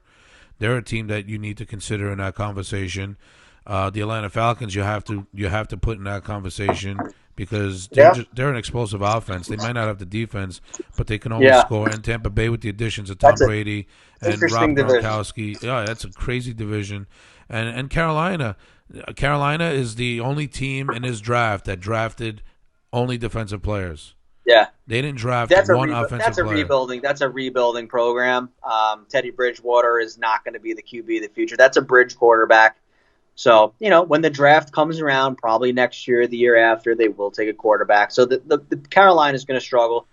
They're not really going anywhere. But the Falcons, to me, don't have the defense, so they're going to put up points and get fantasy numbers. But I think that team is they had their moment and they didn't capitalize. But the Bucs are ready to go. Saints are going to be there because they got Drew Brees and a really good defense. They're well coached. Seattle and San Fran have to be, just because of their rosters are so strong. The Rams are going to give some people hard times. The Cardinals are a sleeper, dude. The Cardinals are, they got Isaiah Simmons. That team is scary. They got DeAndre Hopkins. They have Christian Kirk. They got Kyler Murray running around like a maniac. Kendrick Drake. They are as explosive. They're going to be a very interesting team to watch because that's a nightmare matchup for a lot of teams. They play great at home. There's a lot of teams that could really surprise people. I think the Bears take a step back. Because, Trubisky, he's not their guy, but Foles, he's been hurt a lot. I don't see it working out. I think you're going to see some frustrated Bears players. To me, this team is just not – I think they had their moment as well with their defense. They did not capitalize at the quarterback. I think their time is gone. So I think Green Bay, as bad a draft they had, I think they're still going to be in the mix. Vikings, they're like the Cowboys of that division. They're expected to win. They're the best team on paper. They never actually win. So the Vikings and Cowboys are very similar in their pressure in terms of the perform. So it's going to be an interesting season for sure. But the Giants, our expectation is to win football games, try to win as many as we can, chip away. What were we, 4-12 last year? What were we? We were 4-12. Yeah, so 6-10. Let's improve on that. If we get to 7-9, that's great. But we haven't done well in our division the last few years. So we definitely there were games that we were games that we could have easily been more competitive. If there's one team in the NFC whose window of opportunity is closing, which one do you think it is? Window of opportunity closing. I would say the Rams. The Rams. That's is what I was closing. looking for. Jared Goff. This is a big year for Goff because he had a good regular season 2 years ago and then was relegated to a game manager in the postseason, and he really didn't do anything in the Super Bowl. I mean, I know that the Patriots had a great defense, but 3 points, I mean, that is just unacceptable at that level for a first-round quarterback. So that's a window that's closing quickly. I mean, they have a lot of veteran guys. Jalen Ramsey, they signed a lot of guys. They got to make the most of it. New stadium. I just think they got bad luck. I mean, if they play in the NFC East, they're running away with the division. But the Seahawks are just such a well-run program with Pete Carroll. They lose Sherman, lose Cam Chancellor, lose Earl Thomas, lose all these players. They just bring guys in, and they develop. They bring. They got Russell Wilson. They always plug and play these running backs, and somehow they're the best running team in the league with like Chris Carson and like nobody like. It's just they're almost like the Patriots in their competitive consistency, and so I think the window for the Rams is closing, and same with Tampa Bay. I mean, you have Tom Brady; he's got 2 years left, so the window is closing for them too. So it's going to be interesting to see how far they go, and you could say the same for maybe the Cowboys because Dak Prescott is one of the final years of his deal. He might not be there next year. He wants $35 million, so he's not getting it. He shouldn't, but at the same time, sorry. Kirk Cousins a quarterback. million. I'm sorry, he's not getting that. But He's not. While we're on a quarterback conversation, the biggest surprise in this draft obviously was the Green Bay Packers moving up to 26, I think it was, to draft Jordan Love. Okay? Now, there was an interesting stat that I saw today on Twitter, and it was a chart that showed the number of first-round picks a quarterback has thrown a touchdown to. Do you know how many first-round picks Aaron Rodgers has thrown to? On the green, I haven't. I don't think any of his receivers. You're going to be shocked. You're going to be freaking shocked when I tell you. I'm looking at. Was Jimmy Graham a first-round pick? Or no? Nope. Way back. I'm trying to think of a guy that might have come and gone. He played with Green Bay last year, actually. Tight end. So it's not Jimmy Graham. It's unbelievable. Mercedes Lewis. Oh, he was a first-round pick at the Jaguars. That is the only touchdown that Aaron Rodgers has thrown to a first-round pick in his career. And it was the backup tight end. Amazing. I couldn't believe it. I was like, wow. And then it just like, when you think about the trade that they made to go and get Jordan Love, when they should have probably gotten a receiver with tons of receivers in his class that could have helped Aaron Rodgers, they go and get a quarterback that's going to sit for 2-3 years. The division is so winnable. The Bears no, you're right. Problems You're right. At quarterback. You're right. Great defense. Problem at quarterback that turn the ball over. Vikings, Kirk Cousins, he's a guy that there's a lot of questions there. The Vikings they're missing that one. I think they're missing a great coach, to be frank with you, but they're always in the mix but never finish. You have Aaron Rodgers, who's an elite level quarterback. Mike McCarthy, you've had for years. They never draft any wide receiver. But Devontae Adams wasn't even a first-round pick. But they don't bring in anybody. And they go 13-3. They have a home playoff game. They get to the conference championship. And Aaron Rodgers has never gotten a wide receiver. So Mike McCarthy's out. And he goes to Dallas, who never got a damn receiver for Rodgers. He gets CeeDee Lamb. I mean, it's like he gets CeeDee Lamb with the pick. The first pick as a Cowboys coach is CeeDee Lamb. And Rodgers hasn't gotten one wide receiver. And to make things worse, brand new coach. So they're getting along.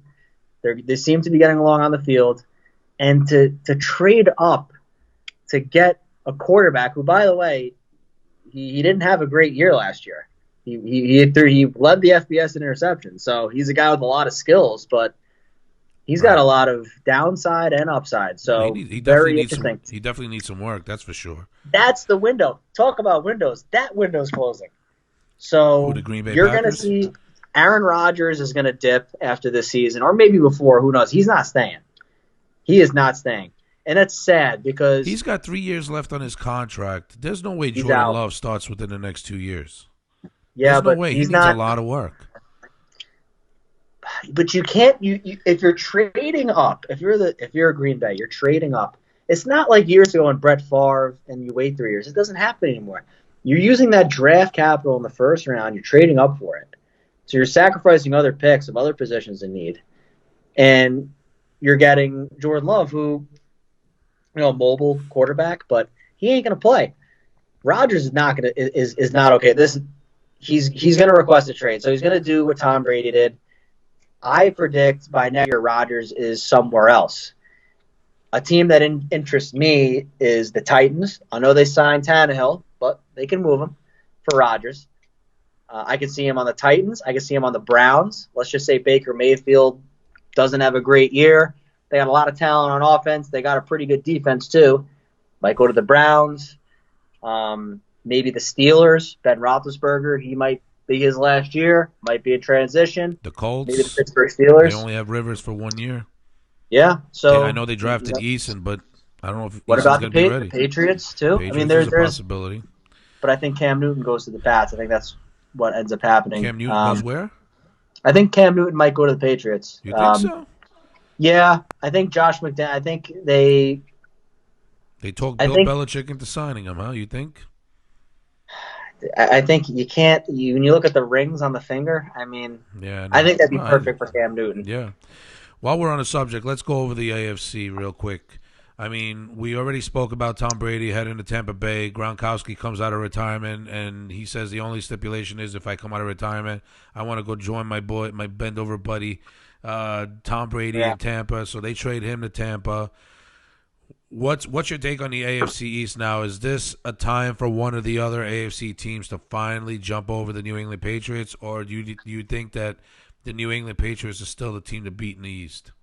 I think it has to be the year because Jarrett Stidham. I saw him at Auburn, very good competitive quarterback, but you're going to tell me that a rookie 4th-round quarterback is going to win a division? It's not going to happen. So the Patriots will surprise some people. It's not like it's never happened before. It's Tom Brady. What round did Tom Brady? Tom Brady's a once in a lifetime. Come on, you can't strike he was a 6th-round pick, wasn't he? Jets fans hate this right now. Yeah, he was. He was a 6th-round pick, and he's the best quarterback. The Buffalo Bills, again, on paper, they have to be the favorite to win this division. They have a nice young running back. They got a rocket arm quarterback who played very well in the playoff game. He's a guy that can really sling it. They have deep threats, and they've improved their offense. They got Stephon Diggs in a trade with Minnesota. So they're a team with a very stout, very physical defense, and that's a team that is a very physical football team, just like the Titans, very physical both sides of the ball. I like the Bills to probably be the favorite, but the Pats, man, you can't count them out. They still got a great defense. They're still well coached. They're going to figure something out, whether they sign Cam Newton or whether they use Stidham and they run the ball a lot. They're going to find ways to be competitive. So, but the Jets are an interesting team. I think the Jets aren't there yet. I'm not really sold on Sam Darnold, be quite honest. Jets fans on Twitter already have the Jets going into the playoffs this year because they got. It's not going to happen. I'm sorry, it's just not going to happen. I think the Jets are. I couldn't believe. I was mind-boggling. They'll be better than the Giants. Do you think the Jets will be better than the Giants? That'll be. I can say that. I think the Jets probably 8-8, but the Jets will be better than the Giants in terms of record. I think. Jamal Adams is an unbelievable player. He's one of the best safeties since Brian. He reminds me of Brian Dawkins. I don't think he'll be a New York Jet come week 1. Dude, I can't. I know they just picked up his fifth year option, but I still don't think he's going to be a New York Jet very much longer. It's interesting. I do like Mosley. You got coming back. You got a lot of talented defensive players back. Mosley was a bust. Darnold, yeah, but the Jets don't have the weapons. They don't scare you on offense, really. They don't. And Le'Veon Bell has a lot that he didn't have.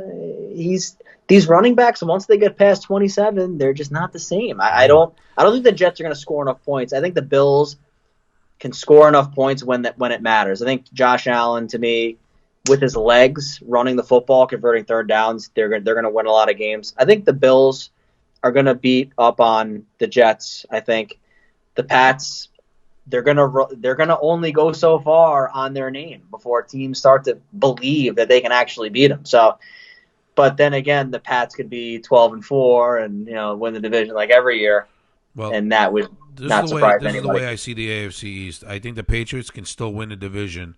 They're not gonna be throwing the ball as much. They're definitely gonna be running the ball a lot more. So they're gonna pound with the ground game, and I think taking time off the clock is gonna give Stidham enough time to throw the ball here and there every once in a while and get the ball in the end zone. The Buffalo Bills, I like to possibly win the division, but there's so many things that have to go right for them. I like Stephon Diggs going there, but these are the kind of players that I feel that don't belong in other systems. Like Stephon Diggs is a player I don't believe belongs in a system like Buffalo's. He's going to stretch out the field, there's no doubt. Josh Allen might get him the ball, because he's got a strong arm, but you got to think about it's cold up there. He's not going to be playing indoors. It's going to be a whole different atmosphere. The same thing with Le'Veon Bell with the New York Jets. Le'Veon Bell, I think, was only good in that system they ran in Pittsburgh. Once certain players leave a certain system and a certain team, they just don't excel because it's just not a system that's made for them. And I believe that about Le'Veon Bell. The Jets, I think, will be better because obviously they proved towards the end of the season last year that they were a pretty decent team because I think they went 6-1 to end the season. I think it was something like that.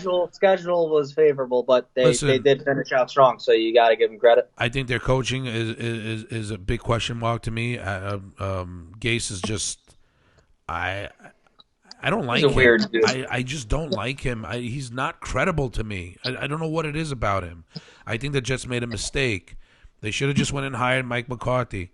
I'm telling you, they should have done that. They would have been a much better team than 7-9 last year. Yeah, but I agree with Sam that. Darnold is another quarterback like Daniel Jones who spent a lot of time running for his life.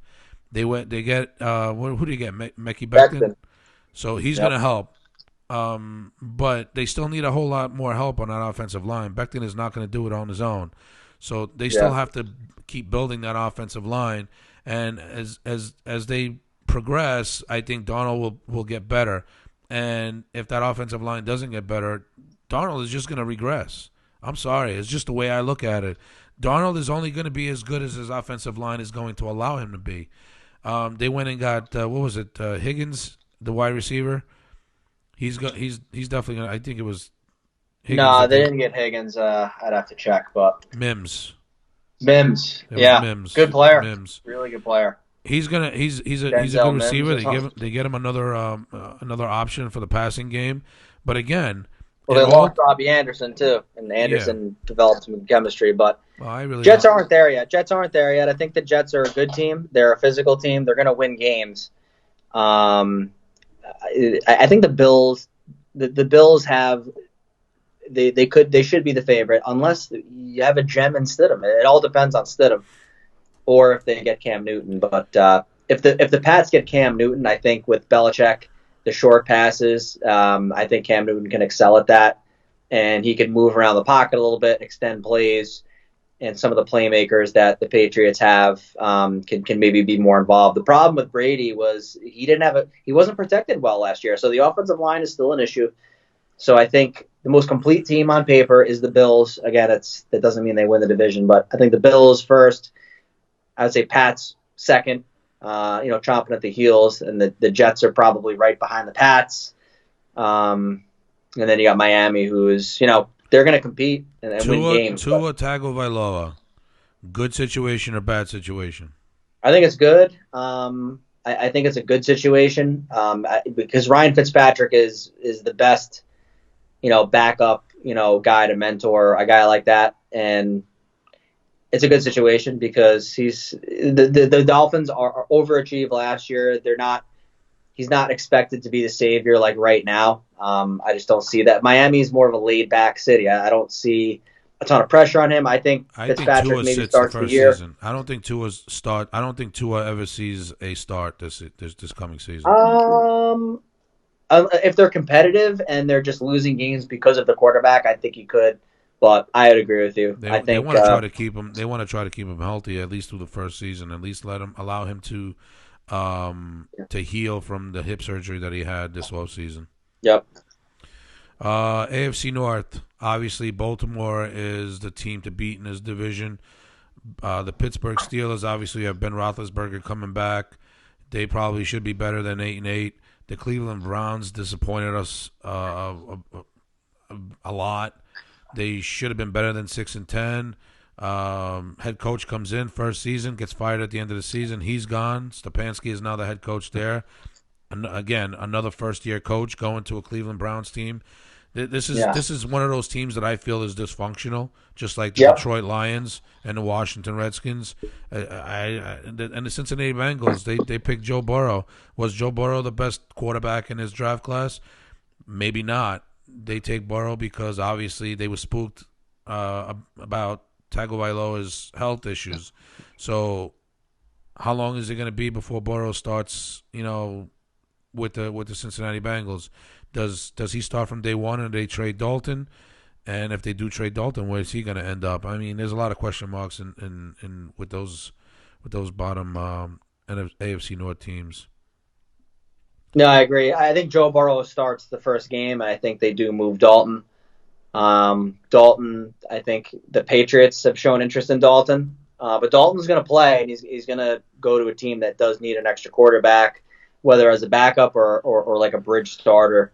So I think there's going to be teams that pick him up right away. So I think Burrow starts day one.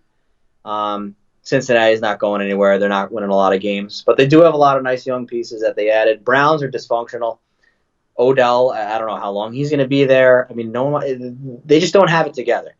And Mayfield, if Mayfield doesn't have a good year, it's going to be really, really bad. So the Browns are dysfunctional. They're not really going anywhere. I think they'll be competitive. I mean, they have a good defense.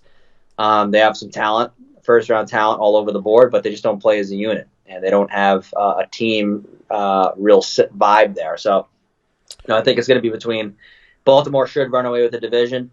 I think teams are going to catch on to Lamar. I don't see them dominating like they did last year.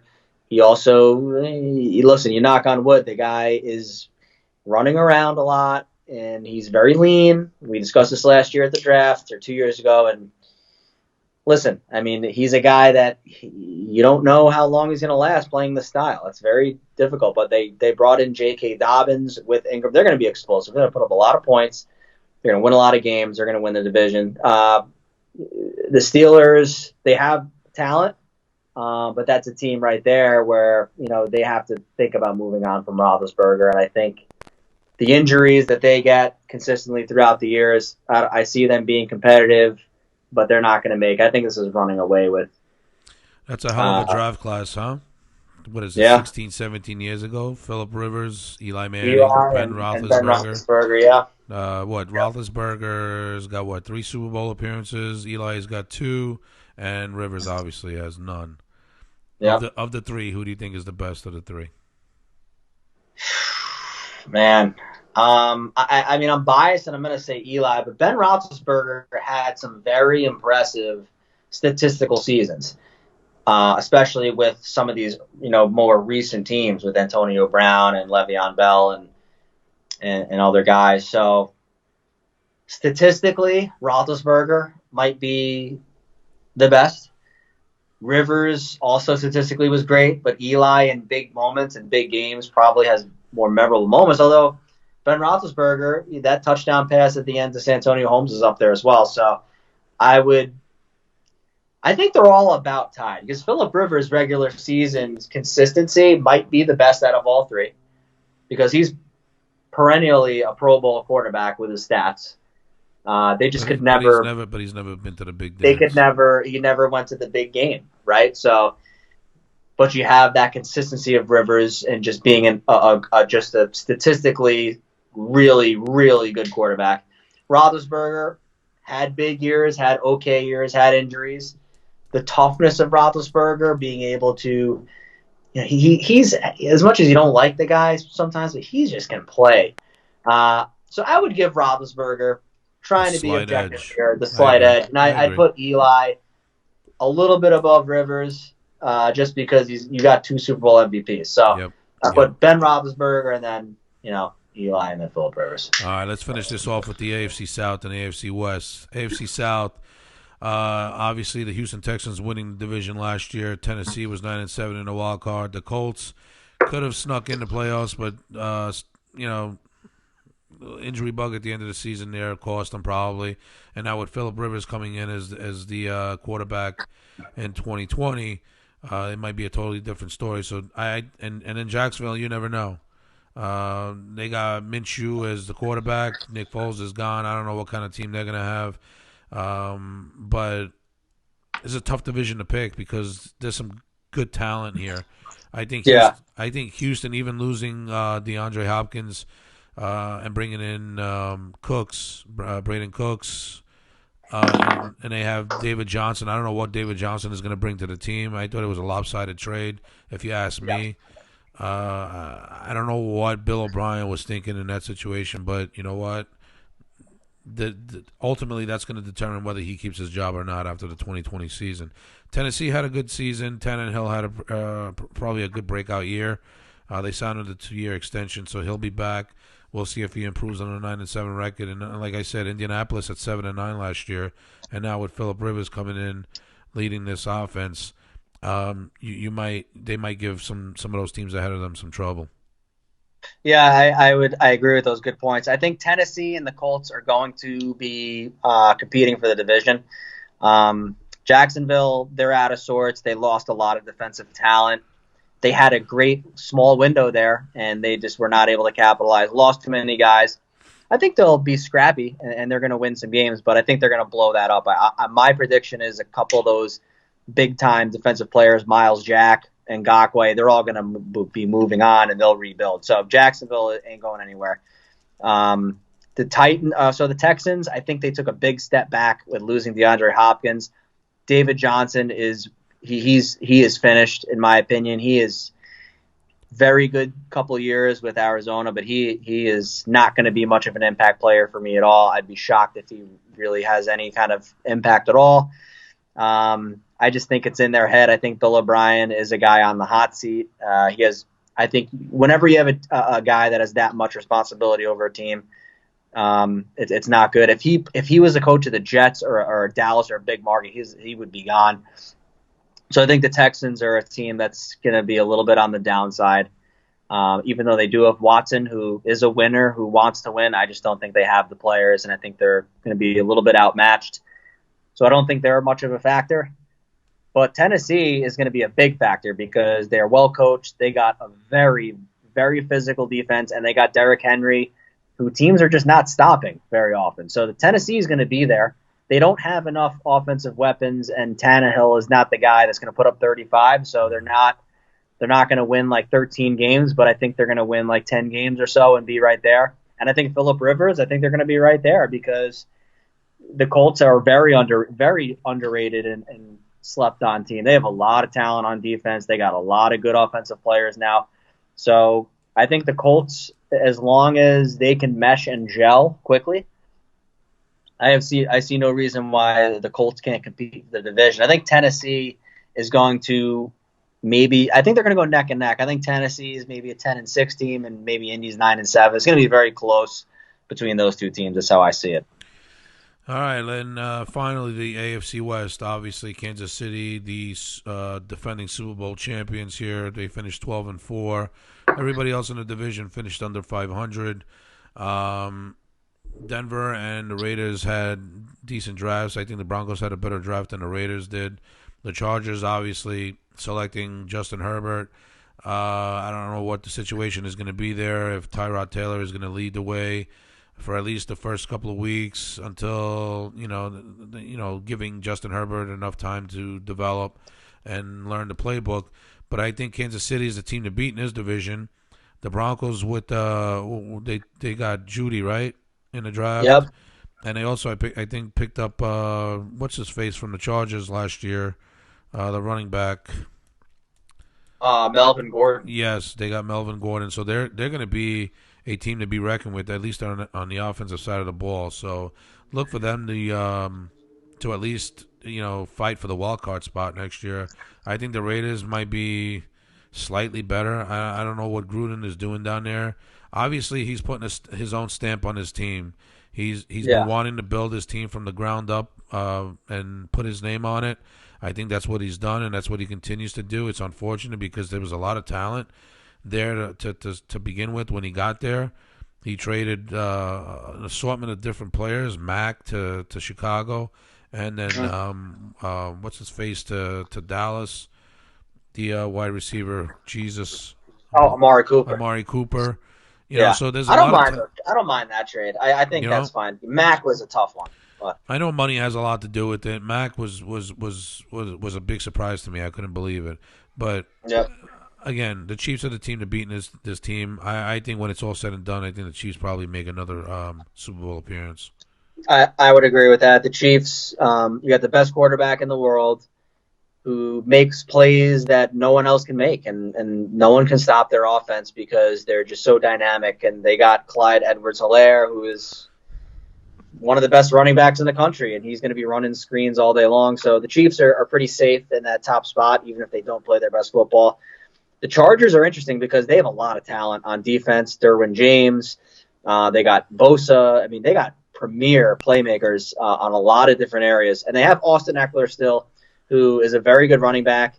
And, with a rookie quarterback, and Tyrod Taylor is a significant downgrade for Phillip Rivers. We're talking 3 tiers of quarterbacks. So Tyrod Taylor, they ain't going to win that many games. It's unfortunate because the Chargers have a really good roster, and they're just not going to be able to win much. And Justin Herbert was not a lock prospect by any means. I mean, he was a guy that has upside, but he's not like a sure thing like an Andrew Luck or some of these other guys that have come in. So I think the Chargers will struggle a little bit. They'll be competitive. They'll win games, but, 5, 6, 7 wins maybe, just because they just don't have the consistent quarterback play yet. The Broncos are the interesting team to me because they finished the last year strong. Drew Lock was playing really well. Yep. He's a young quarterback, and they got him some good weapons now. They have Cortland Sutton from a couple of years ago, who was dying with Keenum, and now with Drew Lock, he became really good. So it's tough to play on that altitude. You still got a pretty good defense with Von Miller disrupting plays. So Denver is going to be very competitive. The Raiders, although people hate their picks and people don't like Gruden, they still win games. I mean, they weren't expected to win many games at all last year, and they were pretty competitive. So Raiders are a winning team, in my opinion. They have guys that know how to play football, and they're going to be scrappy. And they're in their new stadium. They'll be fired up. They got some good players. They got Henry Ruggs. They got some talent, and they're going to win some games. So I think it's going to be Chiefs number 1, and then it's going to be kind of a toss-up between the Broncos and Raiders, kind of battling it out for that number 2 spot. And Chargers, unfortunately, are probably going to be on the outside looking in. Awesome. We covered a lot of stuff tonight. We did. We did cover a lot of stuff. I had too many glasses of wine here. A lot of Malbec tonight. Oh, my God. I wish I was drinking some wine. Yeah. There was one other point I wanted to make, and now I forget what the hell it was. Free agent quarterbacks on the market right now. Jameis Winston, I'm hearing, is signing with the New Orleans Saints on a 1-year deal to be the backup for Drew Brees. And then it's funny because Taysom Hill was also signed to a 2-year contract worth $21 million. And they're paying Taysom Hill starter money to be, I don't know what the hell he is, to be honest with you. He's a backup quarterback. It's insurance. It's just insurance. Well, the way ESPN made it appear to be is that they're signing Jameis Winston to a 1-year deal to be a backup, but they signed Taysom Hill to a 2-year contract because their mentality is that Drew Brees, even though he signed a 2-year deal, he might retire after this season, and Taysom Hill might take over as the starter after this year, I should say. And then Jameis Winston obviously is going to move on unless he decides to stay as a backup. Now, Cam Newton, on the other hand, is insisting on staying a free agent until something opens up as far as a starting quarterback position is concerned. And I don't know if that's a good idea. Maybe it is a good idea on his part because, I mean, he's obviously he has money stacked away. It's not like he needs it. But I would have thought that I was going to say San Diego, but L.A. Chargers would have been a good fit for him. Even though they drafted Justin Herbert, I think he'd be a lot better fit than Tyrod Taylor. And if they wanted to sit Herbert for a whole entire season and allow Cam Newton to play, I think they'd have a better chance of making the playoffs with Cam Newton under center than Tyrod Taylor. But that's just me. So I thought that was pretty interesting. Yeah. So I think with Cam Newton, it could be a personality thing. I just think he rubs a lot of people the wrong way, and maybe the Chargers didn't like that because you are right. I think it would be a logical fit, but he's a starter. I mean, Cam Newton is a national champion, Heisman Trophy winner. He's a starting quarterback in this league. He's had some great years. He had some questionable decisions that he's also made too, but he's a starter. So it doesn't surprise. New England's going to take a look at him and Andy Dalton. I think one of those two guys will go to New England. I think. In terms of the Saints, I mean, Jameis Winston, he's used to throw under the Saints players, so he'll fit right in, and he'll be right in on the practice squad, and hopefully he learns some breeze. And Taysom Hill is insurance just in case again, because he's 31 years. He's not like a young guy. Taysom Hill is like a 30-year-old guy. So 2-year deal is perfect. It's not an extravagant contract. I mean, if Breeze retires, you put in Hill. You probably end up drafting a guy, later on anyway. Yeah, I thought the $21 million price tag, though, was a bit high for Taysom Hill. For 2 years. Yeah, so it's $10.5 million a season. Well, they're guaranteeing $16 million. That's a lot of money for a backup. I don't know. Maybe I could be. I might be wrong. I don't know, but that's the way I look at it. All right, we're gonna end this here, Jamie. Thanks so much for being with me. This was a great show. Obviously, tell your friends it's going to be on the Facebook page if they want to come and check it out.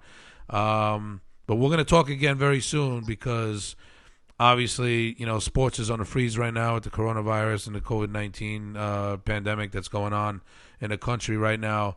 I know a lot of leagues are starting to talk about the possibility of reopening. I know baseball has been talking a lot. I know Arizona was one place where they thought about opening the season. Texas was another. Now they're thinking maybe they can open up the stadiums just with no fans across the country. I don't know what's going to happen. I know football is slated to start on time, but there's also a possibility that they might start in October instead. We don't know what the situation there is. I know they're talking. But hockey, unfortunately, I don't think is going. If they do come back, they're not going to pick up where they left off. They're going to go right into the playoffs, and that's unfortunate for our New York Rangers because they won't be in the playoffs. We'll just have to wait another season. But I mean, there's a lot of things on freeze right now because of the pandemic that's going on around the country. But hopefully, we can get some baseball going on here because I could sure use some baseball right now because I miss my Mets. I know you miss your Yankees. So hopefully something will work out soon. They'll start opening up the country to get back to normalcy. So we'll be talking soon. My guy, always great to talk with you. All right, Jamie. You too, brother. Take care. Thank you. Have a good night.